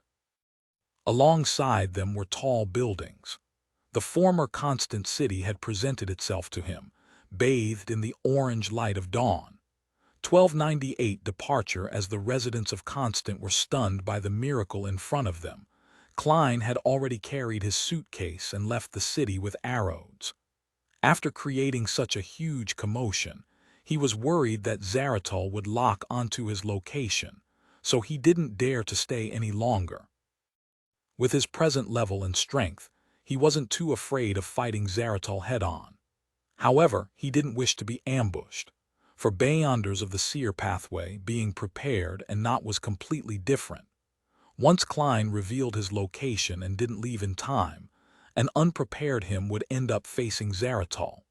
He could imagine that even if he was now Sephra Castle's owner and still had one more resurrection chance, there was also a huge risk of completely perishing. Furthermore, he didn't know what state Ammon was in right now. Was he still being pursued by the true creator? Was it possible for him to suddenly appear by his side and steal everything? Due to this thought, Klein once again embarked on his journey. In the basement of a house in Southville County, the few sequenced 7 Beyonders of the Abraham family gathered here according to a prior agreement. That's pretty much it. Dorian Gray shared what Mr. Dorr had said in its entirety through his student Fours. The years of exile and being sealed was enough to drive the ancestor crazy. He only occasionally regains lucidity. Even just directly speaking to him can result in mental corruption from his evil intent. A man wearing gold-rimmed glasses looking like a university professor sighed. So that's the reason. His expression revealed some relief, as if he could finally admit that the curse was a result of the ancestors' pleas for help. After a 1-second pause, the man said with a determined expression, "We have to think of a way to help the ancestor escape. This way our curse will be completely removed." "Verdu, are you crazy? If a crazy king of angels returns, it will destroy the entire family." Dorian couldn't help but chide him. The man named Verdu looked at the other family members and said with a sullen expression, "That's why we have to hurry. While the ancestor still has a portion of his lucidity, we should let him return to the real world. Once he escapes from his exiled, sealed state and has enough anchors, he would definitely gradually regain his rationality." "Dorian, you've degenerated. You no longer wish to restore the glory of our family, to allow us to return to the apex of the northern and southern continent. You only wish to live a stable but mediocre life. Besides, can you be sure that Mr. Fool will keep providing blessings? Perhaps one day, he will be like the 7 deities who won't respond to most prayers." Dorian fell silent for a few seconds. "However, the risk in this area will definitely be lower than helping the ancestor escape.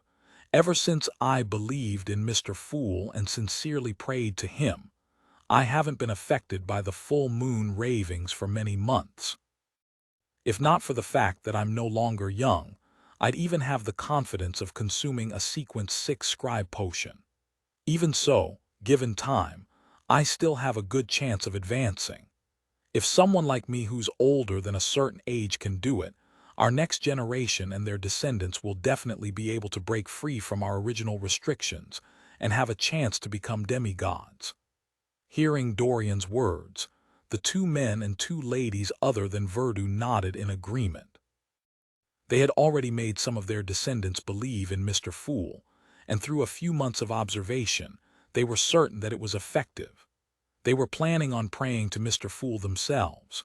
Noticing Verdu's nasty expression, Dorian softened his tone and said, "More importantly, we don't have the strength to complete the ritual at all. A demigod of any pathway is not easy to deal with.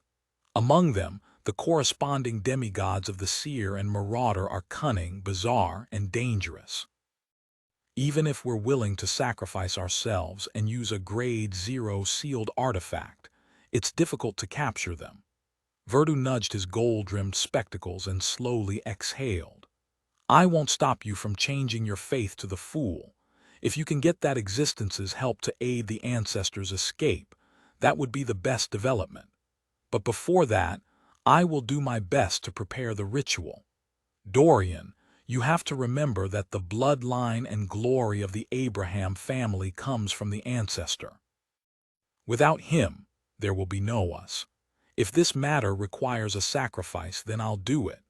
He stood up, put on his hat, and walked out of the basement. Dorian watched him leave and finally sighed. Verdu has been studying all kinds of mysticism information, hoping to find a way to completely resolve the family's curse. I believe that such persistence is already in his blood. The other Abraham family members nodded in unison. After he confirms that he can't complete the ritual, he should give up. They too hoped that Verdu would succeed, but they found it virtually impossible. On Blue Mountain Island, where Bayam was located, the private harbor that originally belonged to the Resistance, a group of workers who had just finished laying the gas pipes were just about to find a place to rest and wait for the carriage sent by the Church of the Sea God to ferry them back to Bayam, when they saw the half-giants purportedly from the northern Faceax Islands carry heavy, grayish-white stone materials. Each step left an imprint on the land. These workers had participated in the construction of harbors, cathedrals, and art museums, so they knew how heavy the grayish-white stone materials were. They remembered that, even with the help of logs, horses, and machinery, it was very difficult for people to transport such stone materials. Yet, the half-giants held them as easily as holding toys. This display of strength was simply ridiculous. When Derek saw that the outer walls and some of the buildings of the town had been built under the efforts of the City of Silver's reconnaissance team, he nodded and said to Lievel and Candace, "It's time to return to the City of Silver and tell the chief about the situation here." None of the members of the City of Silver's reconnaissance team objected. They were very excited as they agreed with Elder Derek's decision. Although they hadn't been here for long, they had long fallen in love with this new hometown. They had fallen in love with the warmth of the sun in the day and the peace of the crimson moon in the night. They couldn't wait to let their family and friends experience it and enjoy it. Upon seeing this, Derek subconsciously straightened his back. He controlled himself and didn't let his smile appear. He calmly said to Candace, "Come back to the City of Silver with me and tell the chief and the other elders of the 6-member council about the situation here." "Oh, you too, Jinord. Lievel, you're in charge of maintaining order here." He was worried that he wouldn't be able to convince the current chief, Waite Chermont and company, so he decided on bringing 2 companions with him. After settling the corresponding matters, Derek led Candace and Jinord to a secluded spot in the new City of Silver. He lowered his head, clasped his hands, and prayed to Mr. Fool, making a wish to return to the City of Silver immediately. Without a sound, the scene around them became blurry and stretched. Then it immediately fixed and quickly became clear. In front of their eyes, they saw a city wall with weeds fluttering in the air. In just a few seconds, Derek and his 2 subordinates returned to the entrance of the City of Silver. "This is a miracle." Candace rubbed her eyes with a hand that wasn't holding a weapon and marveled from the bottom of her heart. She had imagined many ways of returning to the City of Silver, but she had never thought of returning so directly. To her, this was a miracle bestowed by a deity. Jinord shook the glass lantern in his hand and muttered without thinking, This is much brighter than the beast-hide lantern. Before he could finish his sentence, he came to his senses and revealed a pure smile without a hint of gloominess. This time, they would be the messengers of dawn who would lead the residents of the city of silver out of the forsaken land of the gods. Derek heaved a sigh of relief and maintained his stern expression. Let's immediately find the chief and arrange for everyone to carry out the migration. He had heard Mr. Hanged Man talk about many matters that failed at the cusp of success. He didn't wish for the city of silver to have such an outcome. As such, all the other matters had to be done as quickly as possible. When they passed through the door, the city of silver residents in charge of guarding the door looked curiously at the three scouts and saw hope from their rosy, glowing faces. Did Lievel and the others not come back? Someone asked worriedly, afraid that the other members of the reconnaissance team had already sacrificed themselves. Derek simply replied, "They've remained in the outside world to build a temporary camp." The guards didn't ask further, afraid that they would delay their time. They watched as Derek and company headed for the Twin Towers. Not long after, Derek, Candace, and Jinord saw Chief Waite Chermont and the other members of the six-member council. They described the key points of what they saw and heard in the outside world. At the end of the report, they even took out pocket watches, music boxes, and other exquisite machinery to prove it.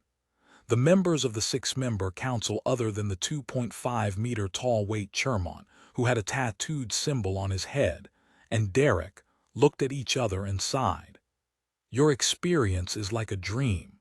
No, I can't even dream of such a scene." With that said, he solemnly asked, "Has the dungeon meant to store the sealed artifacts been constructed?" "That was the first building we completed." Derek gave an extremely clear answer. Waite nodded slightly and immediately issued an order. "Get everyone to bring their necessary items and gather at the training ground. To prevent any accidents, we will directly pray to Mr. Fool and ask him to transfer us over." Having said that, Waite pondered for a moment and said, "Mr. Fool has previously sent a revelation to let us wait for another 3 hours for the ancient survivors from Moon City to rendezvous with us. However, this doesn't affect our preparations ahead of time. Also, tell everyone that the environment in Moon City is very tough. Many of them have deformities. We have to look at them normally." Although the city of silver had the black-faced grass as their staple, they would eat the flesh of monsters from time to replenish their strength. This made them occasionally have deformed children. Therefore, everyone was no stranger to this phenomenon. "All right," the other members of the six-member council responded without any hesitation, revealing an irresistible, excited expression. This time, they were no longer seeing the light but were directly welcoming the day. 1299 Milk and Honey, the Forsaken Land of the Gods, Moon City. When Adal, Zin, and Ruse heard the high priest's voice resound throughout the city, they became abnormally excited. They stood up almost at the same time and carried the beast-hide bags that they had prepared earlier on their backs. Inside were distributed mushroom powder, dried mushrooms, and various monster leathers, as well as different beyonder characteristics of different states. To them, even though they were excited and were full of hope for the future, the suffering they had been through made them take precautions. They tried their best to carry as much food as possible. A few flashes of lightning before, the priests of Moon City had received Mr. Fool's divine revelation and stopped sending out hunting teams. They also instructed every resident to pack their important items and prepare to leave at a moment's notice. In less than a minute, Adal and company walked out of their houses with lanterns in hand and arrived on the streets.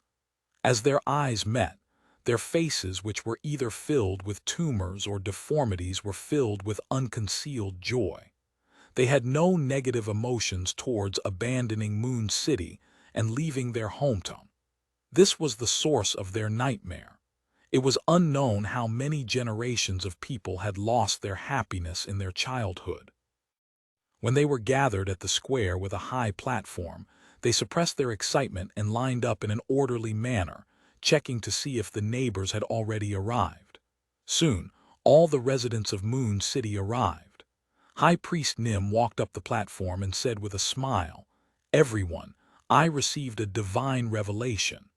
Mr. Fool is about to help us leave this cursed land and obtain a new lease of life. Praise be to Mr. Fool." He took the lead and pressed his right palm against his left chest. This was a gesture they had invented to praise Mr. Fool, and Mr. Fool hadn't objected to it. "Praise Mr. Fool." The residents of Moon City pressed their right palms to their left chests, expressing their gratitude and devotion. As their voices echoed, the gray-haired Nim raised his hand and lowered it for silence. "We'll head to the City of Silver first and meet with the survivors there. Then, we will head to the world of light together. Don't worry, Mr. Fool will protect us." "Okay, shut your eyes and start to pray." With that said, the high priest clasped his hands and pressed them against his lips. He sincerely prayed to Mr. Fool, hoping that the mighty existence could satisfy the greatest wish that the Moon City had accumulated over the past 2,000 to 3,000 years generations.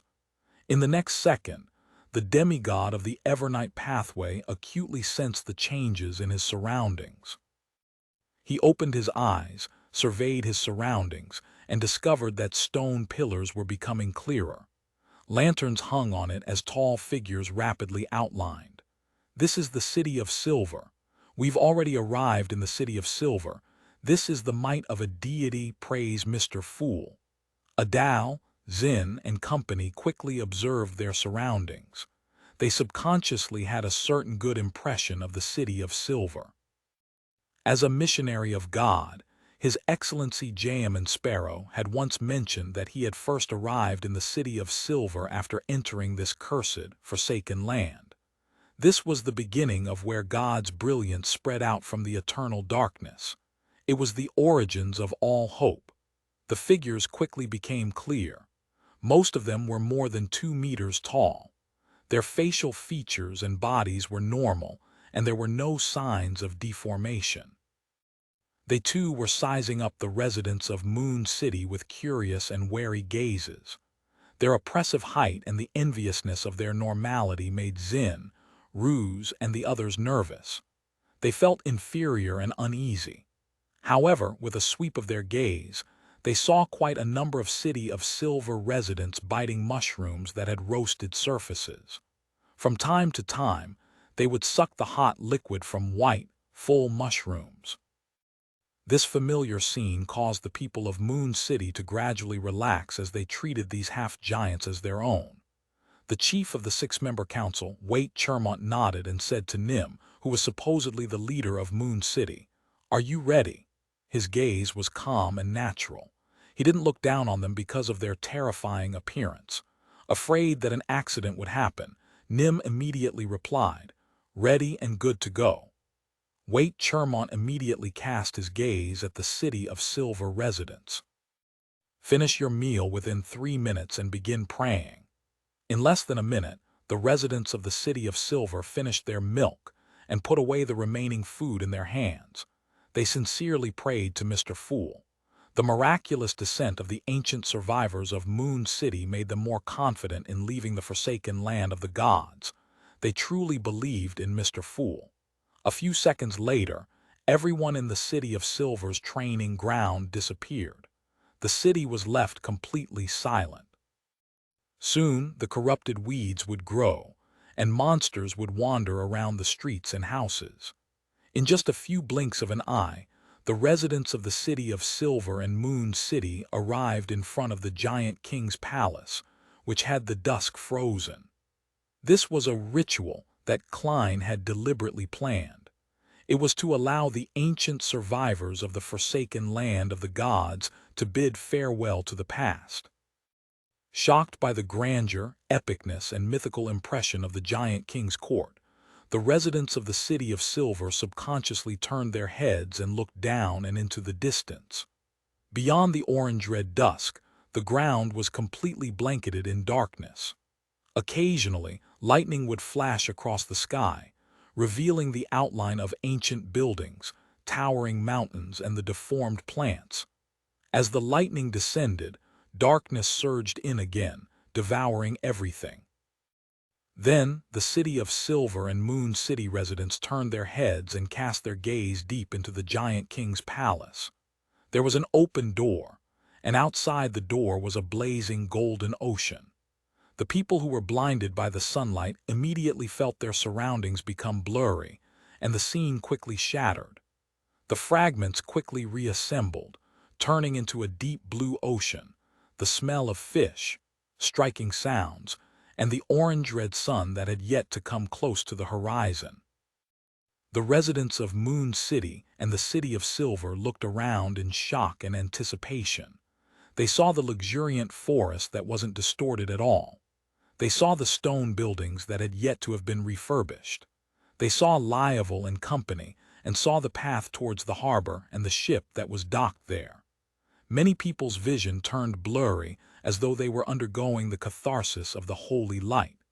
They could clearly sense that there was no depravity, filth, or mysterious power here. Most of the City of Silver and Moon City residents lowered their heads and knelt on the ground, praising Mr. Fool loudly as they kissed the sweet-smelling soil. It wasn't that the others weren't grateful to Mr. Fool, but that they were still spellbound by such a scene. Every fiber of their being was shocked. After they recovered from their initial shock, Lievel went up to meet his wife and daughter. As he approached, he couldn't hold back his excitement and joy. He opened his mouth, wanting to tell his wife and children what he had seen and heard during this period of time. However, he realized that there were just too many things he wanted to share. Like countless rushing rivers, they surged to his throat and blocked his voice. After a few seconds, Lievel said, We have a new home." Before he could finish his sentence, the nearly 2.5-meter-tall half-giant hurriedly reached his hand into his pocket and extended it towards his wife and daughter. "This is given to us by the Oracle milk candy. All of them say it's delicious." A smile appeared on Lievel's face.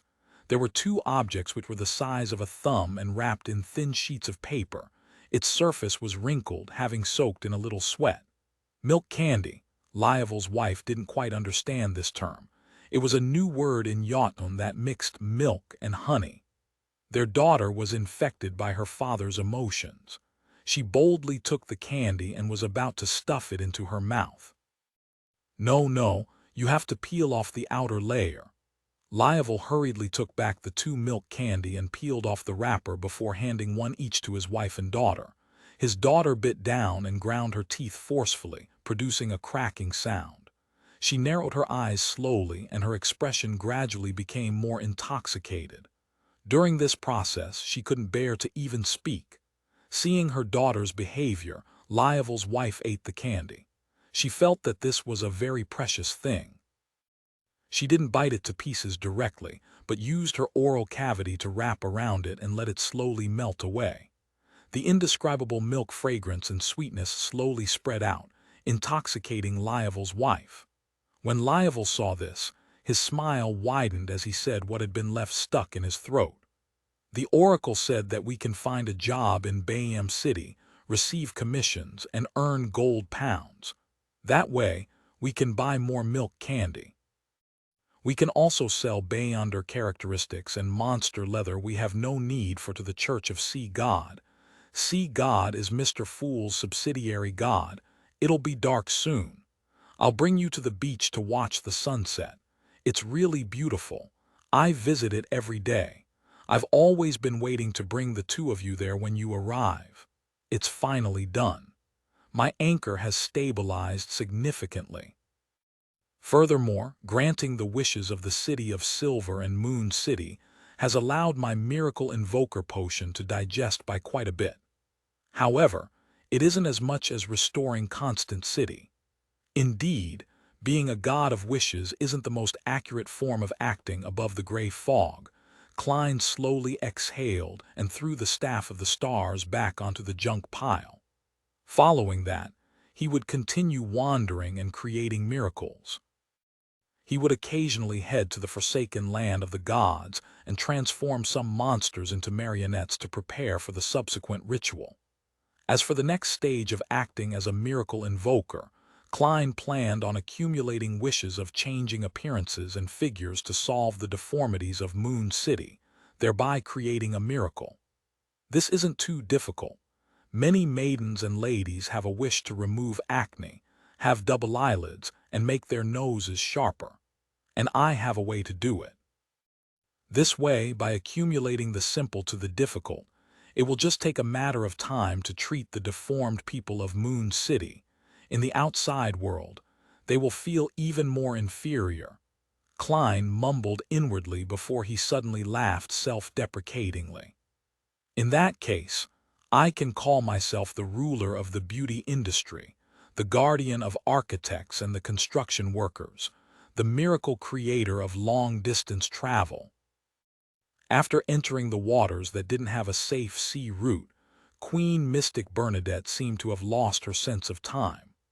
If not for the precise wall clock in her captain's cabin, she definitely would have forgotten how many days it had been since she entered this perilous region.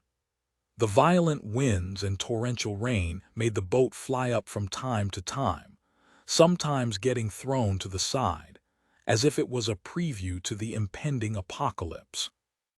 Bernadette watched calmly as she waited patiently without interfering with the dawn's situation.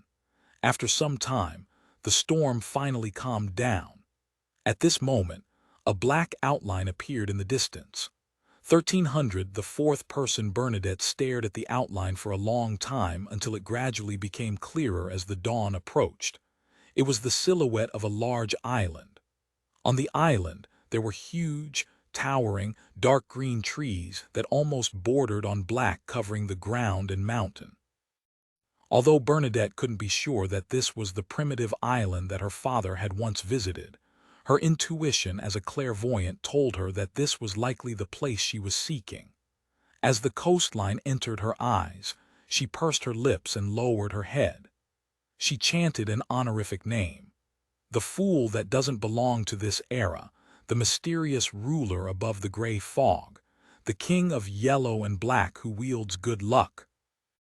Right on the heels of that, Queen Mystic Bernadette raised her hand and made the cruelest dawn stop in the nearby waters without approaching the shore. At the same time, the sound of pianos, violins, cellos, flutes, and other musical instruments interweaved together into a lively tune. As the music echoed, the toast, steak, mashed potatoes, fried mushrooms, and other dishes on a plate jumped up one after another, and returned to the oven amidst a dance or threw themselves into the trash can. The red wine bottle, white dining cloth, and other items had all returned to their original positions. They either sealed themselves with wooden corks or kept folding themselves neatly.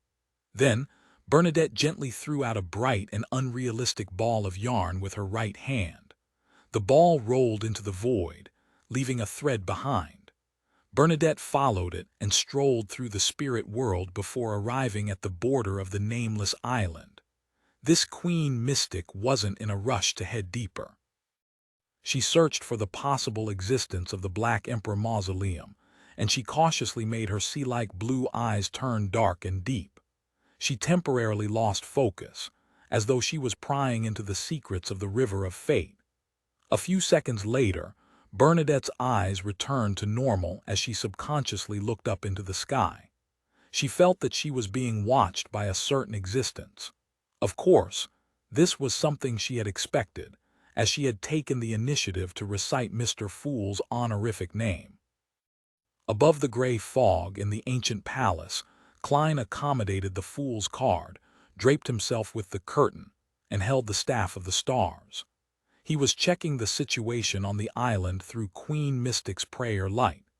In his true visions field, the island was shrouded in a thin layer of distorted blackness. It made it impossible for him to see the situation inside directly. He could only obtain Bernadette's point of view. Even if it's not the primitive island that Emperor Roselle discovered, This place isn't simple. Klein nodded indiscernibly as he waited for Queen Mystic to do a deeper exploration.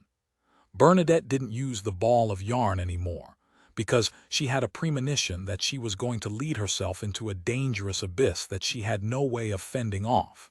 She took out an illusory hat and wore it. Her captain-looking figure disappeared, her existence concealed. This was also one of the fairy tale magic that stemmed from mystical reenactment. At its core was a hat that made one invisible. Then, Bernadette followed a path that appeared to have been opened up by humans and entered the forest consisting of huge trees. There were no birds chirping, no wild beast roars or disturbance caused by crawling insects. It was so peaceful as if time had frozen, so dead that there was no sign of life. According to Bernadette's understanding, there should be many supernatural beings that had already gone extinct in the outside world. Normally, it would be quite lively, but now she felt as if she was walking through an uninhabited cemetery. Every giant tree was a tombstone. If it were any of the Beyonders with weaker minds, they would definitely feel tense. Burdened with a heavy pressure, they would slowly approach the edge of losing control. However, Bernadette's expression didn't change at all, as though she was already used to proceeding through danger and strangeness. After walking for nearly half an hour, she still didn't see any living thing or even sense the wind. Suddenly, her vision opened up, because the huge trees in front of her had become sparse. Bernadette didn't feel any joy. Instead, she slowed down and raised her hand to press against her glabella. A pair of eyes that were without eyelashes appeared in front of her, looking cold and heartless. Then, the pair of eyes of mystery prying was grabbed by invisible hands and placed on an invisible person's face. This was Bernadette's invisible servant. The invisible servant brought the eyes of mystery prying and quickly crossed the remaining path to the open forest. During this process, its vision gradually became clearer, as if it was no longer affected by the faint blackness in the air. Finally, the invisible servant arrived at the boundary of the open region and transmitted the situation to Bernadette through the eyes of mystery prying. Outside the sparse forest, there was an empty space. There were countless creatures prostrating there. Among them were red dragons with skin flowing with flames. There were treants that had gnarls for eyes and hollows for mouths. There were demonic wolves with 8 legs, giants with 4 long limbs, and feathered serpents with oily feathers and scales with a dark green shade. The latter coiled there, resembling small hills. There were also different kinds of creatures that looked like human and wild beast hybrids. At this moment, they were all facing one direction. They had their upper bodies or heads prostrated as though they were worshipping an unknown existence. None of them made a sound. There were even a few humans among them. 1, 2, 3, 4, 5. When Bernadette counted a few humanoid creatures, her blue eyes suddenly widened. She had learned from Admiral of Stars Catlia that the primitive island which her father had discovered had a special type of corruption that allowed dead creatures to return here to the source regardless of where their corpses were. Amongst the knights who served Emperor Roselle, Grimm was first to be killed because of this, followed by William and Polly. However, apart from the 3 of them, no one else was sacrificed in corresponding matters. And at that moment, there were 5 supernatural or mutated creatures present. In addition, Bernadette also knew that her father had eventually resolved the corruption problem and made the primitive island his secret base. Is this not the island? Queen Mystic examined the 5 humans through the eyes of mystery prying. They were dressed in opulent clothes from Roselle's era. Their faces were pale, their skin shriveled, and they looked more like zombies than humans. As the 5 of them were prostrating, Bernadette temporarily couldn't see their faces. She could only patiently wait for the praying to end. A few minutes later, those creatures straightened their bodies and the entire forest came alive. Seizing this opportunity, Bernadette saw the five of them and compared them with her memories and the images she knew. Grim, he really is grim. This is the primitive island, that's Uncle William. I remember him. He taught me swordplay before Uncle Polly. When she recognized the fourth person, a look of astonishment could be seen on Bernadette's face. That person was Edwards. In Bernadette's memory, the knight had outlived her father's death. Then he migrated his family to Lemberg. He hadn't died on this primitive island. According to the information she received from Vice Admiral Iceberg Edwina, Edwards had lived for nearly 100 years. He died peacefully and was buried in a cemetery in the suburbs of Lemberg. Uncle Edwards has also returned to this island. Didn't he not experience any corruption and didn't die because of this? Thoughts flashed through Bernadette's mind one after another.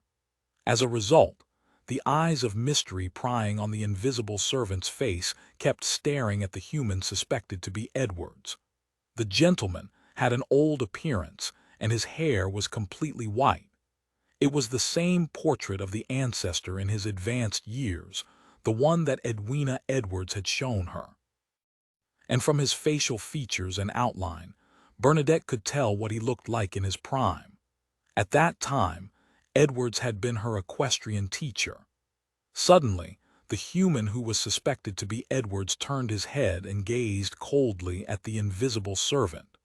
Although Bernadette had inherited quite a bit of Emperor Roselle's inheritance, she definitely didn't rely on items to advance to this point in the mysterious world. At that moment, she made a prompt decision and directly made the eyes of mystery prying vanish, allowing the invisible servant to return to the spirit world. Right on the heels of that, she quietly changed her position. At the same time, above the gray fog, Klein tapped the edge of the long mottled table and enhanced the probability of Bernadette not being discovered. When the person suspected to be Edwards retracted his blank gaze and walked to a different spot in the primitive forest with the surrounding creatures, Klein frowned slightly and muttered to himself. What kind of anomaly happened? He remembered that the Emperor had already resolved the corruption of the cosmos on this primitive island when he was alive. However, these creatures were still worshipping an unknown existence, holding a mysterious ritual that was close to the earliest descriptions in the diary. After the Emperor's death, did a particular entity from the cosmos infiltrate this place again? Or is it that they're worshipping some symbol left behind by the Emperor? Who are the other two? They look like Edwards and Benjamin Abraham from the historical fragment.